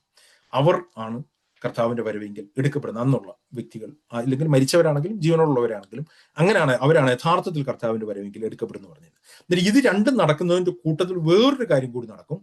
രാജ്യത്തിന്റെ സുവിശേഷം സകല ജാതികൾക്കും സാക്ഷ്യമായി ഭൂലോകത്തിലൊക്കെയും പ്രസംഗിക്കപ്പെടും. അന്നേരം ദൈവസഭയിൽ നടക്കുന്ന 3 കാര്യങ്ങളാണ് പറഞ്ഞിരിക്കുന്നത്. 1, പീഡനം, യഥാർത്ഥ വിശ്വാസികൾ പീഡിപ്പിക്കപ്പെടും. 2, പല വിശ്വാസികളും വ്യാജത്തിൽ അകപ്പെട്ട് അവർ തെറ്റിപ്പോകും. 3, ഇതിന്റെ ഇടയിൽ കൂടിയും സുവിശേഷം ശക്തമായിട്ട് വ്യാപരിക്കപ്പെടും. ഈ ഒരു പീഡനം നടക്കുന്നതിന്റെ ഒരു കാരണം എന്ന് പറഞ്ഞു കഴിഞ്ഞാൽ ഇപ്പോഴത്തെ ഒരു ലെവലിൽ ഞാൻ പറയാണ്, അത് ഇസ്ലാം എന്ന് പറയുന്ന ആ മതത്തിന്റെ ഒരു വളരെ വൈഡ് സ്പ്രെഡ് ആയിട്ടുള്ളൊരു വളർച്ച ആയിട്ട് ബന്ധപ്പെട്ടാണ് യഥാർത്ഥ വിശ്വാസികൾക്കുള്ള പീഡനം ഉണ്ടാകുന്നത്. ഞാൻ അതിന്റെ വിശദീകരണത്തിലേക്ക് പോകുന്നില്ല. ഞാൻ ഇതെല്ലാം ഒരു 4 ക്ലാസ്സുകളിലായിട്ട് വേറെ മുമ്പൊരു സമയത്ത് എടുത്തിട്ടുണ്ട്. അതിന്റെ വളരെ ഡീറ്റെയിൽ ആയിട്ട് നിങ്ങൾക്ക് കണക്കാണെങ്കിൽ അത് ഇസ്രായേലും ഈ ദൈവസഭയും അന്ത്യകാല സംഭവങ്ങൾ എന്ന് പറഞ്ഞ് ഞാൻ എടുത്തിട്ടുണ്ട്. അത് വേണമെങ്കിൽ നിങ്ങൾക്ക് കേട്ടെ. ഞാൻ ഇതിന്റെ കൂടുതൽ ഡീറ്റെയിൽ ഒക്കെ എന്നാലും ഞാൻ പെട്ടെന്ന് പറഞ്ഞു പോകുന്നു മാത്രമേ ഉള്ളൂ. എന്നാലും ഇസ്ലാം എന്ന് പറയുന്ന ഒരു മതത്തിന്റെ ഒരു വളർച്ചയോടുകൂടി തന്നെ യഥാർത്ഥ ദൈവമക്കൾ പീഡിപ്പിക്കപ്പെടുകയും ഈ പറഞ്ഞിരിക്കുന്ന രീതിയിൽ അതിന്റെ ഇടയിൽ കൂടി സുവിശേഷം ശക്തമായിട്ട് പ്രചരിപ്പിക്കപ്പെടുകയും ചെയ്യും. നമ്മളുടെ കാര്യം മനസ്സിലാക്കേണ്ടത്, പീഡനം എവിടെയൊക്കെ നടക്കുന്നുണ്ടോ അവിടെയെല്ലാം ദൈവസഭ വളരുകയാണ് ചെയ്യുന്നത്. എന്നാൽ ഡിസപ്ഷൻ എവിടെയൊക്കെ നടക്കുന്നുണ്ടോ അവിടെയൊക്കെ ദൈവസഭ തളരുകയും ചെയ്യും. അന്നേരം ഡിസപ്ഷൻ നടക്കുന്നത് ഒരു സുഖലോപലഭ്യതയുടെ നടുവിലാണെങ്കിൽ, പീഡനം നടക്കുന്നത് യഥാർത്ഥത്തിൽ കർത്താവിന് വേണ്ടിയിട്ട് യഥാർത്ഥത്തിൽ നിൽക്കുന്ന വ്യക്തിയിലാണ് പീഡനത്തിൽ കൂടി കടന്നു പോകുന്നത്. ഞാനിവിടെ സിൻസിനാറ്റിയിൽ ഒരു റെഗുലറായിട്ട് അറ്റൻഡ് ചെയ്യുന്ന ഒരു പ്രയർ മീറ്റിംഗ് ആണ്. ഞാനിവിടെ വന്നതിൽ ഏറ്റവും കൂടുതൽ പ്രയോജനപ്പെടുന്നു എന്ന് എനിക്ക് തോന്നിയിട്ടുള്ളൊരു ഒരു മീറ്റിംഗ് ആണ്. അവിടെ അറബ്സും യഹൂദന്മാരും അറബ്സും ഒക്കെ ഉള്ള ചേർന്ന് വരുന്ന ഒരു മീറ്റിംഗ് ആണ്. അന്നേരം അവര് മുസ്ലിങ്ങളുടെ ഇടയിൽ സുവിശേഷ പ്രവർത്തനം നടത്തുന്നവരാണ്. എന്നാൽ അവരുടെ ഒരു കണക്കനുസരിച്ചിട്ട് ഏറ്റവും കൂടുതൽ സുവിശേഷം പ്രചരിപ്പിക്കപ്പെടുന്നത്, വളരുന്നത് ഏറ്റവും കൂടുതൽ സഭ പീഡിപ്പിക്കപ്പെടുന്ന സ്ഥലങ്ങളിലാണ്. അത് ഒന്ന് ഇറാനാണ്, മറ്റൊന്ന് ചൈനയാണ്. രണ്ടിടത്തുമാണ് ഏറ്റവും കൂടുതൽ ദൈവസഭ പീഡിപ്പിക്കപ്പെടുന്നത്. ഇറാനിലാണ് ഏറ്റവും കൂടുതൽ ദൈവസഭ ഇന്ന് വളരുന്നത്, ഏറ്റവും കൂടുതൽ പീഡിപ്പിക്കപ്പെടുന്നതും ഏറ്റവും കൂടുതൽ ഒരു ഇസ്ലാമിക് എന്ന് പറഞ്ഞിരിക്കുന്ന കർക്കശ്യമുള്ളൊരു സ്ഥലവും അവിടെയാണ്. ഞാനിത് പറഞ്ഞു പോകുന്നു മാത്രമേ ഉള്ളൂ. അന്നേരം എപ്പോഴും പീഡനം നടക്കുന്നിടത്ത് ദൈവസഭ വളരെയാണ് ചെയ്യുന്നത്. ദൈവസഭയുടെ സുവിശേഷം ഏറ്റവും കൂടുതൽ പ്രചരിപ്പിക്കപ്പെട്ടത് ആദ്യത്തെ 3 നൂറ്റാണ്ടുകളിലാണ്. ഇന്നത്തെ പോലത്തെ ടെക്നോളജികളോ ഇന്നത്തെ പോലത്തെ അത്ഭുതങ്ങളോ വലിയ ഇങ്ങനത്തെ കള്ളത്തരങ്ങളോ ഇങ്ങനത്തെ ഒന്നുമില്ലാതിരുന്ന സമയത്ത് യഥാർത്ഥ സുവിശേഷം പ്രസംഗിച്ചിരുന്ന ആദ്യ 3 നൂറ്റാണ്ടുകൾ സുവിശേഷം സ്പ്രെഡ് ചെയ്തതുപോലെ ലോകത്തിൽ അത് ഇതുവരെയും സ്പ്രെഡ് ആയിട്ടില്ല. എന്നാൽ അവസാന കാലത്തേക്ക് വരുമ്പോഴേക്കും ദൈവം പറയുകയാണ്, ഈ പീഡനങ്ങളുടെ നടുവിൽ കൂടി സുവിശേഷം സ്പ്രെഡാകും. ഇതാണ് ദൈവസഭയ്ക്കുള്ള സിഗ്നൽ. ഒന്ന് ലോകത്തിനുള്ള സിഗ്നൽ, രണ്ടാമത്തേത് ദൈവസഭയ്ക്കുള്ള സിഗ്നൽ, മൂന്നാമത്തേത് യെരുശലേമുമായിട്ട് ബന്ധപ്പെട്ട് മിഡിൽ ഈസ്റ്റിൽ നടക്കുന്ന ഒരു സിഗ്നലാണ്. അതാണ് 15ാമത്തെ വാക്യത്തിൽ തുടങ്ങുന്നത്. അവിടെ പറയാണ്, എന്നാൽ ദാനിയേൽ പ്രവാചകൻ മുഖാന്തരം അരുളിച്ചതുപോലെ ശൂന്യമാക്കുന്ന മ്ലേച്ഛത വിശുദ്ധ സ്ഥലത്ത് നിൽക്കുന്നത് നിങ്ങൾ കാണുമ്പോൾ വായിക്കുന്നവർ ചിന്തിച്ചോളാം. കാരണം അപ്പോഴേക്കും അടുത്ത അതിന്റെ അവസാനത്തിലേക്ക് എത്തുകയാണ്. ആ അവസാനത്തിലേക്ക് എത്തുമ്പോഴേക്കും മിഡിൽ ഈസ്റ്റുമായിട്ട് ബന്ധപ്പെട്ട ഒരു സിഗ്നൽ ഉണ്ടാകുന്നു. ഇവിടെ ദാനിയേൽ പ്രവാചകൻ മുഖാന്തരം അരുളി ചെയ്ത ശൂന്യമാക്കുന്ന മ്ലേച്ഛത അതെന്താണെന്നുള്ളത് യേശുക്രിസ്തു വിശദീകരിച്ചിട്ടില്ല. ഇറ്റ് കുഡ് ബി അത് തെസ്സലോനിക്ക ലേഖനവുമായിട്ട് ബന്ധപ്പെട്ട് നമ്മൾ ചിന്തിക്കുമ്പോൾ അത് എതിർ ക്രിസ്തുവിന്റെ വരവാകാനായിട്ട് സാധ്യതയുണ്ട്. കാരണം ദാനിയേൽ പ്രവചനത്തിൽ മ്ലേച്ഛതയുടെ ചിറകിന്മേൽ ശൂന്യമാക്കുന്നവൻ വരുമെന്ന ഒരു വ്യക്തിയെ പറ്റിയാണ് പറഞ്ഞിരിക്കുന്നത്. എന്നാൽ യേശുക്രിസ്തു പറയുമ്പോൾ ശൂന്യമാക്കുന്ന മ്ലേച്ഛത വിശുദ്ധ സ്ഥലത്ത് നിൽക്കുന്നത് എന്ന് പറയുന്നത്. അപ്പോൾ എതിർ ക്രിസ്തു മിഡിൽ ഈസ്റ്റുമായിട്ട് ബന്ധപ്പെട്ടു യഹൂദന്മാരുടെ ഇടയിൽ നിന്നും ഒരു വ്യക്തി എഴുന്നേൽക്കാനായിട്ടുള്ള സാധ്യതയുണ്ട്. അത് കണ്ടു കഴിയുമ്പോൾ, അങ്ങനത്തെ ആ സിഗ്നൽ കണ്ടു കഴിയുമ്പോഴേക്കും കർത്താവ് പറയാണ്, അന്ന് യഹൂദയിലുള്ളവർ, അതൊരു ലൊക്കാലിറ്റിയുമായിട്ട് ബന്ധപ്പെട്ടാണ് പറഞ്ഞിരിക്കുന്നത്, യഹൂദയിലുള്ളവർ എന്താണ് പറഞ്ഞിരിക്കുന്നത്, അവർ വായിക്കുന്നവർ ചിന്തിച്ചുകൊള്ളട്ടെ. ഇത് വായിക്കുന്ന ഒരു വ്യക്തിക്ക് മനസ്സിലാക്കണം കർത്താവിന്റെ വരവ് അടുത്തു. കാരണം മിഡിൽ ഈസ്റ്റിൽ നിന്നും ആ സിഗ്നൽ സ്റ്റാർട്ട് ചെയ്തു എന്ന് പറയാണ്. അവിടെ പറയണം, അന്ന് യഹൂദയിലുള്ളവർ മലമുകളിലേക്ക് ഓടിപ്പോകട്ടെ, വീട്ടിന്മേലിരിക്കുന്നവൻ വീട്ടിലുള്ള എടുക്കേണ്ടതിനും ഇറങ്ങരുത്, വയലിലുള്ളവൻ വസ്ത്രം എടുക്കാൻ മടങ്ങിപ്പോകരുത്. ആ കാലത്ത് ഗർഭിണികൾക്കും മുല കുടിക്കുന്നവർക്കും അയ്യോ കഷ്ടം. എന്നാൽ നിങ്ങളുടെ ഓടിപ്പോക്ക് ശീതകാലത്തോ ശബത്തിലോ സംഭവിക്കാതിരിക്കാൻ പ്രാർത്ഥിക്കുന്നു പറയും. കാരണം ശീതകാലവും ശബത്തും ആപ്ലിക്കബിൾ ആയിട്ടിരിക്കുന്ന മിഡിൽ ഈസ്റ്റിൽ യഹൂദ ഇസ്രായേൽ പ്രദേശവുമായിട്ട് ബന്ധപ്പെട്ട് മാത്രമാണ്. അന്നേരം ഇതൊരു ലൊക്കാലിറ്റിയിൽ തുടങ്ങുന്ന ഒരു കാര്യമാണ്. അത് ലോകത്തിന്റെ ബാക്കിയുള്ള ഭാഗത്തിലേക്കും പടരുമെന്ന് വാൺ ചെയ്യണം. ഇതിന്റെ ഒരു ചെറിയൊരു സംഭവം ആക്ച്വലി ഞാൻ നേരത്തെ പറഞ്ഞ പോലെ ദേവാലയ നശീകരണത്തിൽ AD 70 നടന്നു. അന്നും ഏകദേശം ഇതുപോലൊരു കാര്യം നടന്നു. എന്നാൽ ഇതിന്റെ ഒരു വൈഡ് സ്പ്രെഡ് ആയിട്ട് ഇത് വീണ്ടും റിപ്പീറ്റ് ചെയ്യാനായിട്ട് പോകുന്നു. ഇതുമായിട്ട് ബന്ധപ്പെട്ടാണ് യഹൂദന്മാരുടെ ഒരു മടങ്ങിവരവും അതുമായിട്ട് ബന്ധപ്പെട്ടാണ് നടക്കുന്നത്. അതിന്റെ വിശദീകരണത്തിലേക്ക് ഞാൻ പോകുന്നില്ല. എന്നിട്ട് വേണം അവിടെ തുടങ്ങുന്ന ആ ഒരു എതിർ ക്രിസ്തുവിന്റെ ആവിർഭാവവും അതിന്റെ സ്പ്രെഡിങ്ങും ലോകത്തിലേക്ക് പടരുകയും ലോകാരംഭം മുതൽ ഇന്ന് വരെയും സംഭവിച്ചിട്ടില്ലാത്തതും ഇനിമേൽ സംഭവിക്കാത്തതുമായ ആ വലിയ കഷ്ടം, ഗ്രേറ്റ് ട്രിബുലേഷൻ അന്നുണ്ടാകുമെന്ന് പറയാണ്. എന്നിട്ട് പറയണം, ആ നാളുകളിൽ ആ ട്രിബുലേഷൻ നടുക്ക് അതിന് മുമ്പായിട്ട് കർത്താവ് രഹസ്യമായിട്ട് വന്നിട്ട് സഭയെ കൊണ്ടുപോകുമെന്ന് ഇവിടെ കർത്താവ് പറയുന്നില്ല. മാത്രമല്ല അതിന്റെ നടുക്ക് വ്രതന്മാരുണ്ട്. വ്രതന്മാർ എന്ന് പറഞ്ഞു കഴിഞ്ഞാൽ എലക്ട്, കർത്താവിന്റെ തെരഞ്ഞെടുക്കപ്പെട്ടവർ, കർത്താവിൽ വിശ്വസിച്ചവർ, കർത്താവിന്റെ ശിഷ്യന്മാർ അന്ന് ഉണ്ട് എന്ന് പറയുകയാണ്. ആ നാളുകൾ, ആ മഹാപീഡനം ചുരുങ്ങാതിരുന്നാൽ ഒരാൾക്കും അതിൽ കൂടി കടന്നു പോകാനായിട്ട് കഴിയത്തില്ല. എന്നാൽ കർത്താവിന്റെ വ്രതന്മാർ നിമിത്തം അത് ചുരുങ്ങുമെന്ന് പറയാണ്. എന്നിട്ട് പറയണേ, അന്ന് ആരെങ്കിലും നിങ്ങളുടെ അടുത്ത് ഇതാ ക്രിസ്തു അല്ല അവിടെ ഇതാ ക്രിസ്തു എന്ന് ഇവിടെ എന്ന് പറഞ്ഞാൽ നിങ്ങൾ വിശ്വസിക്കരുത് എന്നിട്ട് പറയാണ്. വീണ്ടും ആ കാലത്ത് വലിയ ഡിസപ്ഷന്റെ ഒരു സമയമാണ്. അന്ന് കള്ളക്രിസ്തുക്കൾ മാത്രമല്ല കള്ളപ്രവാചകന്മാരും എഴുന്നേറ്റ് കഴിയുമെങ്കിൽ വ്രതന്മാരെയും തെറ്റിക്കാനായിട്ട് വലിയ അടയാളങ്ങളും അത്ഭുതങ്ങളും നടത്തും. അന്നേരം ശരിക്കും ദൈവമക്കൾ തെറ്റിപ്പോകുന്നത് പീഡനത്തിന് നടുക്കല്ല, ദൈവമക്കൾ തെറ്റിപ്പോകുന്നത് കള്ളത്തരങ്ങളുടെ നടുക്കാണ്. കള്ള അപ്പോസ്തലന്മാരുടെ, കള്ളപ്രവാചകന്മാരുടെയും അത്ഭുതങ്ങൾ. ഇതാണ് തെസ്സലോനിക്ക ലേഖനത്തിൽ പറഞ്ഞിരിക്കുന്നത്. അങ്ങനെ വൈഡ് സ്പ്രെഡായിട്ട് ഈ പറഞ്ഞിരിക്കുന്ന വ്രതന്മാരെ തെറ്റിക്കുന്ന രീതിയിൽ വലിയ അടയാളങ്ങളും അത്ഭുതങ്ങളും നടക്കും. കർത്താവ് പറയാണ്, ഓർത്തുകൊള്ളുവിൻ, ഞാനിത് മുമ്പോട്ട് നിങ്ങളുടെ അടുത്ത് പറഞ്ഞിരിക്കുന്നു. ഇതാണ് കർത്താവ് ആദ്യം പറഞ്ഞിരിക്കുന്നത്, നിങ്ങളെ തെറ്റിക്കാതിരിക്കുവാൻ നിങ്ങൾ സൂക്ഷിച്ചുകൊള്ളു. നേരം തെറ്റായിട്ടുള്ള ഉപദേശം, തെറ്റായിട്ടുള്ള അത്ഭുതം, തെറ്റായിട്ടുള്ള അടയാളങ്ങൾ, ഇതെല്ലാം യഥാർത്ഥത്തിലുള്ള അത്ഭുതങ്ങളും അടയാളങ്ങളും ഒക്കെ ഇപ്പോഴും ഉണ്ട്. ഞാനതെല്ലാം വിശ്വസിക്കുന്ന വ്യക്തിയാണ്, അല്ലാതെ നിന്നുപോയി വിശ്വസിക്കുന്ന വ്യക്തിയല്ല. പക്ഷെ വ്യാജം അതിന്റെ പീക്കിലേക്ക് എത്തുകയാണ്. പീക്കിലേക്ക് എത്തുമ്പോഴേക്കും അനേകർ തെറ്റിപ്പോവുകയാണ്, വൃതന്മാർ പോലും തെറ്റിപ്പോവുകയാണ്. അനേകർ അതിൽ കൂടി അനേകരുടെ സ്നേഹം തണുപ്പോവുകയാണ്. എന്നിട്ട് പറയാണ്, അങ്ങനെ നിൽക്കുമ്പോൾ അപ്പോൾ പറഞ്ഞു, ഓർത്തുപോലും ഞാൻ മുമ്പോട്ട് നിങ്ങളോട് പറഞ്ഞിരിക്കുന്നു, ആകയാൽ അന്ന് അവൻ മരുഭൂമിയിൽ എന്ന് പറഞ്ഞാൽ പുറപ്പെടരുത്, ഇത് അറകൾ എന്ന് പറഞ്ഞാൽ വിശ്വസിക്കരുത്. എന്നിട്ട് പറയാണ്, അവസാനത്തെ സിഗ്നൽ, അതിന്റെ ആ ഫ്രീക്വൻസി കൂടി അതിന്റെ അവസാനത്തിലേക്ക് വരികയാണ്. മിന്നൽ കിഴക്കുന്നത് പുറപ്പെട്ട് പടിഞ്ഞാറോളം വിളവുകോളം മനുഷ്യപുത്രന്റെ വരവാകും. അന്നേരം യേശു ക്രിസ്തു പരസ്യമായി എല്ലാവരും കാണുന്നത് പോലെ ആകാശത്തിൽ പ്രത്യക്ഷപ്പെടും എന്ന് പറയാണ്. അത് മിന്നല് കിഴക്കെന്ന് പുറപ്പെട്ട് പടിഞ്ഞാറ് വരെ വിളകുന്നത് പോലെ വ്യക്തമായി എല്ലാവരും കാണുന്ന രീതിയിലാണ് കർത്താവ് വരുന്നത്. രഹസ്യമായിട്ടല്ല, രഹസ്യമായിട്ട് സഭ എടുക്കപ്പെടുകയില്ല, പരസ്യമായിട്ട് കർത്താവ് മധ്യാകാശത്തിൽ വെളിപ്പെടുകയാണ്. അവിടെ പറയാണ് ആ കാലത്തിലെ, എന്നിട്ട് അത് വീണ്ടും പുറകോട്ട് പോയിട്ട് പറയാണ്, മുകളിൽ പറഞ്ഞ ആ വലിയ കഷ്ടം, ആ പറഞ്ഞിരിക്കുന്ന ആ വലിയ കഷ്ടം കഴിഞ്ഞ ഉടനെ അവസാനത്തെ സിഗ്നൽ വരികയാണ്. ഞാൻ പറഞ്ഞത് നാലാമത്തെ സിഗ്നൽ ആകാശത്താണ് നടക്കുന്നത്. ഞാൻ പറഞ്ഞത് ഒന്നുകൂടി പറയട്ടെ. ആദ്യത്തെ സിഗ്നല് ലോകത്ത് നടക്കുന്നു, രണ്ടാമത്തെ സിഗ്നല് സഭയുമായിട്ട് ബന്ധപ്പെട്ട് നടക്കുന്നു, മൂന്നാമത്തെ സിഗ്നൽ മിഡിൽ ഈസ്റ്റുമായിട്ട് ബന്ധപ്പെട്ട് നടക്കുന്നു, നാലാമത്തെ സിഗ്നൽ ആകാശത്ത് വിളങ്ങുകയാണ്. അതാണ് പറഞ്ഞിരിക്കുന്നത്, ആ കാലം കഴിഞ്ഞു പറഞ്ഞ് സൂര്യൻ ഇരുണ്ടു പോകും, ചന്ദ്രൻ പ്രകാശം കൊടുക്കാതിരിക്കും, നക്ഷത്രങ്ങൾ ആകാശത്ത് നിന്ന് വരും, ആകാശത്തിലെ ശക്തികൾ ഇടറിപ്പോകും. ഇതേ കാര്യം വെളിപാട് പുസ്തകത്തിലും പറയുന്നുണ്ട്. ഇതേ സംഭവം തുടങ്ങുമ്പോൾ എന്താണ്, ആ ഡേ ഓഫ് ദ ലോർഡ്, ദൈവത്തിന്റെ ദിവസം അവിടെ തുടങ്ങുകയാണ്. അവിടെ പറയാണ്, അപ്പോൾ മനുഷ്യപുത്രന്റെ അടയാളം അവസാനത്തെ അടയാളം. യേശു ക്രിസ്തുവിന്റെ അടുത്ത് വെച്ചാണ്, എന്താണ് നിന്റെ വരവിന്റെ അടയാളവും ലോകാവസാനത്തിന്റെ ലക്ഷണവും. ഈ 4 അടയാളങ്ങളുടെ അവസാനത്തെ അടയാളത്തിലേക്ക് വരികയാണ്. സൂര്യൻ ഇരുണ്ടു പോകുന്നു, നക്ഷത്രം ആകാശത്ത് പ്രകാശം കൊടുക്കാതിരിക്കുന്നു, എല്ലായിടവും ഒരു അന്ധകാരത്തിലേക്ക് പോവുകയും അവിടെ മനുഷ്യപുത്രൻ എല്ലാവരുടെയും മുമ്പിൽ, എല്ലാവരും കാണുന്ന രീതിയിൽ ഒരു ഇരുട്ട് മുറിയിൽ നിന്ന് പെട്ടെന്ന് ലൈറ്റ് ഉണ്ടാകുന്ന പോലെ മനുഷ്യപുത്രൻ വരികയാണ്. വെളിപാട് പുസ്തകത്തിലേക്ക് വരുമ്പോഴേക്കും ഇതേ കാര്യമാണ് പറയുന്നത്. ഞാൻ പറഞ്ഞല്ലോ, അതിന്റെ ഒരു കമ്പാരിസൺ ഞാൻ എടുക്കുന്നില്ല, എങ്കിലും പെട്ടെന്ന് വെളിപാട് പുസ്തകത്തിന്റെ 6ാമത്തെ അധ്യായത്തിലേക്ക് വരുമ്പോൾ ഇതേ കാര്യം വരുമ്പോൾ പറയാണ്, താഴെ 6ാം മുദ്ര പൊട്ടിച്ചപ്പോൾ വലിയൊരു ഭൂകമ്പം ഉണ്ടായി. 6ന്റെ വെളിപാട് ദിവസം 6:12. സൂര്യൻ കരിമ്പടം പോലെ കറുത്തു, ചന്ദ്രൻ മുഴുവൻ രക്തതുല്യമായി തീർന്നു, അത്തിവൃക്ഷം ആകാശത്ത് നിന്ന് പെരുങ്കാറ്റ് കൊണ്ട് കുലുങ്ങിയിട്ട് കായ് തീർന്ന പോലെ ആകാശത്തിലെ നക്ഷത്രങ്ങൾ ഭൂമിയിൽ വീണു, പുസ്തക ചുരുട്ടും പോലെ ആകാശം മാറിപ്പോയി, എല്ലാ മലയും സംസ്ഥാനത്ത് ഇറങ്ങിപ്പോയി. താഴേക്ക് വരുമ്പോൾ പറയുകയാണ്, ദൈവത്തിന്റെ കോപ ദിവസം, the day of the Lord start ചെയ്യുന്നു. യേശു ക്രിസ്തു സ്വർഗത്തിൽ നിന്ന് ഭൂമിയിലേക്ക് ഇറങ്ങുന്നു. അതോടുകൂടി അതിന്റെ അവസാനമായിട്ട് ദൈവസഭ എടുക്കപ്പെടും. അവിടെ പറയണം, അവൻ തന്റെ ദൂതന്മാരെ മഹാകോഹളധ്വനിയോടെ അയക്കും. അവൻ തന്റെ വ്രതന്മാരെ, ഈ വ്രതന്മാരെ പറ്റിയാണ് മുകളിൽ പറഞ്ഞിരിക്കുന്നത്.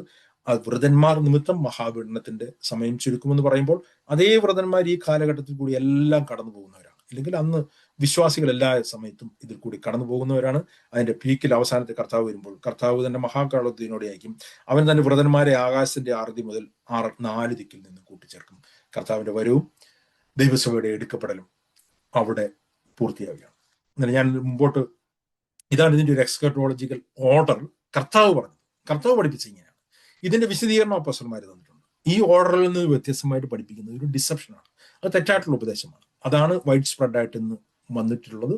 എന്നാൽ അത് ദൈവവചനത്തിലെ ഉപദേശമാണ്. എന്നിട്ട് കർത്താവ് പറയാണ്, അത്തിയെ നോക്കിയൊരു ഉപമ പഠിപ്പിന്. ഞാൻ പറഞ്ഞിട്ട് നിർത്താനിടയാണ്. അത്തിയെ നോക്കിയൊരു ഉപമ പഠിപ്പിന്, അതിന്റെ കൊമ്പ് ഇളയതായി ഇല തളിർക്കുമ്പോൾ വേനലടുത്തു എന്ന് നിങ്ങൾ അറിയുന്നുവല്ലോ, അങ്ങനെ തന്നെ നിങ്ങൾ ഇതൊക്കെയും കാണുമ്പോൾ അവൻ അടുക്കൽ വാതിൽക്കലായിരിക്കുന്നു എന്ന് അറിഞ്ഞുകൂടെ. കർത്താവ് എന്താണ് പറഞ്ഞിരിക്കുന്നത്? ഇവിടെ ഒരു തെറ്റായിട്ടുള്ള വ്യാഖ്യാനം പലരും പറയാറുണ്ട്. എന്ന് പറഞ്ഞാൽ അവർ പറയുന്നത് വെച്ച് കഴിഞ്ഞാൽ, ഈ അത്തി എന്ന് പറഞ്ഞിരിക്കുന്നത് യഹൂദനാണ്. അത്തിയെന്ന് യഹൂദനെ റെഫർ ചെയ്തിട്ട് കർത്താവ് പറഞ്ഞിട്ടുണ്ട്, അത് ദൈവത്തിലുള്ളതാണ്. പക്ഷെ ഇവിടെ പറഞ്ഞിരിക്കുന്ന അത്തി യഹൂദനാണ്. യഹൂദന്റെ മടങ്ങിവരവ് കാണുമ്പോഴേക്കും കർത്താവിന്റെ വരവ് അടുത്തു എന്നാണ് കർത്താവ് പറയുന്നതാണ് സാധാരണ ആൾക്കാർ ഇത് വ്യാഖ്യാനിക്കുന്നത്. എന്നാൽ അങ്ങനെയല്ല. അതിന്റെ ഒരു ഓർഡർ വായിച്ചു കഴിഞ്ഞാൽ മനസ്സിലാവും. കർത്താവ് ഒരു അത്തിയെ ഒരു എക്സാമ്പിൾ ആയിട്ട് പറയാണ്. അത്തി മാത്രമല്ല, ലൂക്കോസ് സുവിശേഷം നോക്കണം, അത്തി മുതലായ വൃക്ഷങ്ങളെ നോക്കൂ എന്നാണ് പറഞ്ഞിരിക്കുന്നത്. അന്നേരം അത്തിയോ ഇല്ലെങ്കിൽ യഹൂദന്മാർക്ക് അത്തി എന്ന് പറയുന്നതാണ് അവർക്ക് പെട്ടെന്ന് മനസ്സിലാവുന്ന ഒരു എക്സാമ്പിൾ. അതുകൊണ്ട് ആ എക്സാമ്പിൾ പറയുന്നുള്ളൂ. അത്തി എന്നല്ല, ബാക്കി എല്ലാ എല്ലാ വൃക്ഷങ്ങളുടെയും ഒരു പ്രത്യേകതയുണ്ട്. അതിന്റെ കൊമ്പ് ഇളയതായിട്ട് ഇല തളിർക്കുമ്പോൾ നിങ്ങൾക്കൊരു കാര്യം മനസ്സിലാവുകയാണ്, വേനൽ അടുത്തു എന്ന് മനസ്സിലാവുകയാണ്. നിങ്ങൾക്കിത് ഈ അമേരിക്കയിലൊക്കെ ആണെങ്കിൽ, ഞാൻ താമസിക്കുന്ന ഒരു ഏരിയയിലാണെങ്കിൽ നിങ്ങൾക്ക് ഇത് കുറച്ചുകൂടി മനസ്സിലാവും. എന്ന് വെച്ച് കഴിഞ്ഞാൽ ഈ ഫോൾ എന്ന് പറഞ്ഞൊരു സീസൺ ഉണ്ട്, ഇലയെല്ലാം പൊഴിയുന്നൊരു സീസൺ. അത് കഴിഞ്ഞിട്ട് തണുപ്പ് കാലം വരികയാണ്. തണുപ്പ് കാലം വരുമ്പോഴേക്കും ഈ ഇലകളെല്ലാം പൊഴിഞ്ഞ് മരങ്ങളെല്ലാം കമ്പ് പോലെ ആവും. അത് കഴിഞ്ഞിട്ട് ഈ കമ്പുകളെല്ലാം വീണ്ടും ഇല തളിർക്കാനായിട്ട് തുടങ്ങുമ്പോൾ നമുക്ക് മനസ്സിലാവുകയാണ് വേനലെടുക്കാൻ പോകുന്നതിന്റെ ഏറ്റവും ആദ്യത്തെ ലക്ഷണം എന്ന് പറഞ്ഞു കഴിഞ്ഞാൽ ഈ മരങ്ങളുടെ ഇലകൾ വീണ്ടും തളിർക്കുകയാണ്, ഈ കൊഴിഞ്ഞുപോയ ഇലകൾ വീണ്ടും തളിർക്കുകയാണ്. അന്നേരം കർത്താവ് പറയാണ്, ഈ അത്തിയുടെ ഇല തളിർക്കുന്നത് കാണുമ്പോൾ നിങ്ങൾക്ക് ഒരു കാര്യം മനസ്സിലാവുകയാണ്, എന്താണ്? വേനൽ അടുത്തു എന്ന് നിങ്ങൾക്ക് മനസ്സിലാവുകയാണ്. അതുപോലെ തന്നെ ഇതൊക്കെയും നിങ്ങൾ കാണുമ്പോൾ, എന്ന് പറഞ്ഞു കഴിഞ്ഞാൽ യഹൂദൻ മടങ്ങി വരുന്നത് നിങ്ങൾ കാണുമ്പോഴെന്നല്ല അവിടെ പറഞ്ഞതിന്റെ അർത്ഥം. ഇതൊക്കെയും, ഏതൊക്കെയും?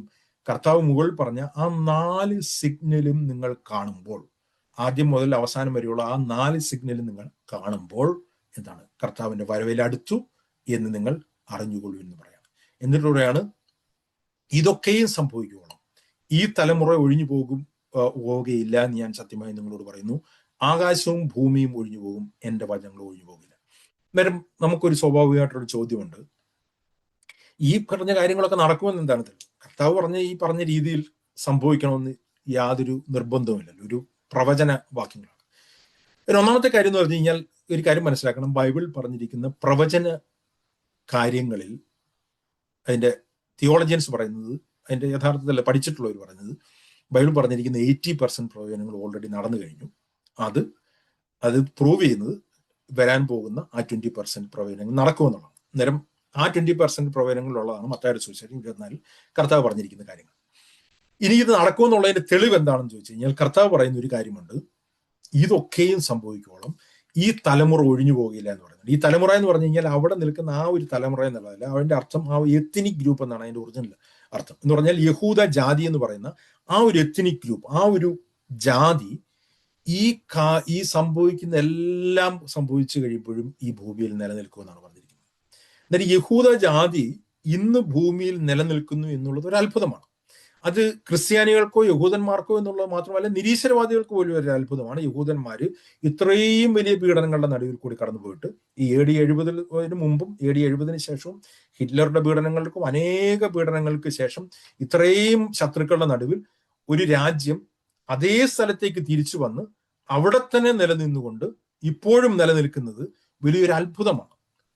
ഞാൻ കർത്താവ് പറയാണ്, കർത്താവിന്റെ പ്രവചനത്തിന്റെ നിവൃത്തി നടക്കുമെന്നുള്ളതിന്റെ തെളിവ് കർത്താവ് പറയാണ്, ഈ ജാതി നിലനിൽക്കുന്നത് കാണുമ്പോൾ നിങ്ങൾക്കൊരു കാര്യം മനസ്സിലാവും, ദൈവത്തിന്റെ വചനം അത് പൂർത്തിയാവും. കാരണം യഹൂദൻ, ഇപ്പൊ ഞാൻ പറയട്ടെ, ഈ യഹൂദൻ എന്നുള്ളൊരു ജാതി ഈ ഭൂമിയിൽ നിന്ന് എലിമിനേറ്റഡ് ആയി എന്ന് നിങ്ങൾ ചിന്തിക്കുക. ഒരു ജസ്റ്റ് ചിന്തിക്കാൻ വേണ്ടി പറയാണ്. യഹൂദൻ എന്നുള്ളൊരു ജാതി ഈ ഭൂമിയിൽ നിന്ന് എലിമിനേറ്റഡ് ആവുകയും യെരുശലേം എന്നുള്ളൊരു സ്ഥലം അതേ പേരിൽ ഇന്ന് ഇല്ല, അവിടെ വേറെ ആ ജാതികൾ ആ സ്ഥലം കീഴടക്കുകയും ചെയ്തിരുന്നു എങ്കിൽ ബൈബിളിൽ ഈ പറഞ്ഞിരിക്കുന്ന ഒരു പ്രവചനത്തിനും ഇന്ന് പ്രസക്തിയില്ല. നമ്മളിത് വായിക്കുമ്പോൾ ഒരു എന്താ പറഞ്ഞിരിക്കുന്നത്, കെട്ടുകഥ പോലെ നമുക്ക് തോന്നുള്ളൂ. ഇന്നും നമുക്ക് ഇതൊക്കെ റിലേറ്റ് ചെയ്യാൻ കഴിയുന്ന കാര്യം എന്ന് പറഞ്ഞാൽ, ഇന്നും ബൈബിളിൽ പറഞ്ഞിരിക്കുന്ന ആ ജനസമൂഹം ഇന്നും നിലനിൽക്കുന്നു, അതേ സ്ഥലത്ത് നിലനിൽക്കുന്നു. അതേ സ്ഥലത്ത് നിന്ന് അവർ ചിതറിക്കപ്പെട്ടിട്ടും അതേ സ്ഥലത്ത് വന്നിട്ട് അവർ ഇന്നും നിലനിൽക്കുന്നു. കർത്താവ് പറഞ്ഞിരിക്കുകയാണ്, ഈ തലമുറ ഇതൊക്കെയും സംഭവിക്കുമ്പോൾ ഒഴിഞ്ഞു പോവുകയില്ല.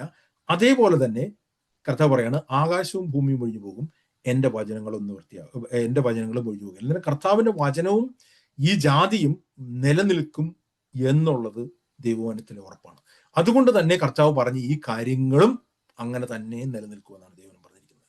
അന്നേരം ഈ കാര്യങ്ങൾ നടക്കുമ്പോൾ, അത്തിയുടെ ഇല തളിർക്കുമ്പോൾ, അല്ലെങ്കിൽ ബാക്കിയുള്ള വൃക്ഷങ്ങളുടെ ഇല തളിർക്കുമ്പോൾ വേനൽ അടുത്തിരിക്കുന്നു എന്ന് പറയുന്നത് പോലെ നിങ്ങൾ ലോകത്തിലേക്ക് നോക്കുമ്പോൾ, നിങ്ങൾ കണ്ണു തുറന്ന്, ഇന്ന് കേൾക്കുന്ന എസ്കറ്റോളജിക്കൽ പ്രസംഗങ്ങളുടെ കാര്യമല്ല, ഈ രഹസ്യപരവിന്റെയും രഹസ്യമെടുക്കപ്പെടലിന്റെയും കാര്യങ്ങളൊന്നുമല്ല, ദൈവവചന പ്രകാരമുള്ള ഈ സിഗ്നലുകൾ നിങ്ങൾ കാണുമ്പോൾ നിങ്ങൾക്ക് ഒരു കാര്യം മനസ്സിലാക്കുകയാണ്, ദൈവവചനം പറഞ്ഞിരിക്കുന്ന കാര്യങ്ങൾ ഒന്നൊന്നായിട്ട് നിവർത്തിക്കപ്പെട്ടുകൊണ്ടിരിക്കുകയാണ്. അതിന്റെ അവസാനമായിട്ടുള്ള കർത്താവിന്റെ വരവും നിവർത്തിക്കപ്പെടും, ദൈവസഭ എടുക്കപ്പെടലും നിവർത്തിക്കപ്പെടും. ഞാൻ മുമ്പോട്ട് പോകാനായിട്ട് എനിക്ക് സമയമില്ലാത്തതുകൊണ്ട് ഞാൻ നിർത്തുകയാണ്. മുമ്പോട്ടുള്ള ദിവസങ്ങളിൽ ബാക്കിയുള്ളവർ ഈ ക്ലാസ്സുകൾ എടുക്കുമെന്ന് ഞാൻ ചിന്തിക്കുകയാണ്. ഇതാണ് ഒരു എസ്കറ്റോളജിക്കൽ രീതിയിൽ മത്തായിയുടെ സുവിശേഷം 24-ാമത്തെ അധ്യായത്തിൽ യേശുക്രിസ്തു ഈ കാര്യങ്ങളെ പറ്റി പഠിപ്പിച്ചിരിക്കുന്നത്. ഇത് യഥാർത്ഥത്തിൽ നിങ്ങൾ ഞാൻ പറഞ്ഞത് സ്പീഡ് കൂടി പോയിട്ടുണ്ടെങ്കിൽ, അല്ലെങ്കിൽ പുതിയതായിട്ട് വന്ന ആൾക്കാർക്ക് മനസ്സിലാക്കാനായിട്ട് എന്തെങ്കിലും ബുദ്ധിമുട്ടുണ്ടെങ്കിൽ ഇത് റെക്കോർഡ് ചെയ്തിട്ടുണ്ടെങ്കിൽ നിങ്ങൾക്ക് ഇത് പിന്നീട് ഇത് കേട്ടു നോക്കാം. ഇതുമായിട്ട് ബന്ധപ്പെട്ട എന്തെങ്കിലും സംശയങ്ങൾ നിങ്ങൾക്ക് ഉണ്ടെങ്കിൽ നിങ്ങൾക്ക് ചോദിക്കാം. ചിലപ്പോൾ നിങ്ങൾക്ക് എല്ലാം മനസ്സിലായെന്ന് കാണുകയില്ല, അല്ലെങ്കിൽ നിങ്ങൾക്ക് പിന്നീടാണെങ്കിൽ ഇത് പഠിപ്പിക്കുന്ന മുമ്പോട്ട് പഠിക്കുന്ന വ്യക്തികൾക്ക് ഇതുമായിട്ട് ബന്ധപ്പെട്ട ചോദ്യങ്ങൾ ചോദിക്കാവുന്നതാണ്. Thank U.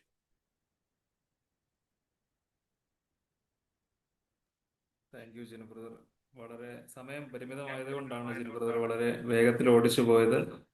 വാട്സാപ്പിലോ സൂമിലോ ഉള്ള ആർക്കെങ്കിലും എന്തെങ്കിലും സംശയങ്ങൾ ഉണ്ടെങ്കിൽ ഈ അവസരത്തിൽ ചോദിക്കാവുന്നതാണ്.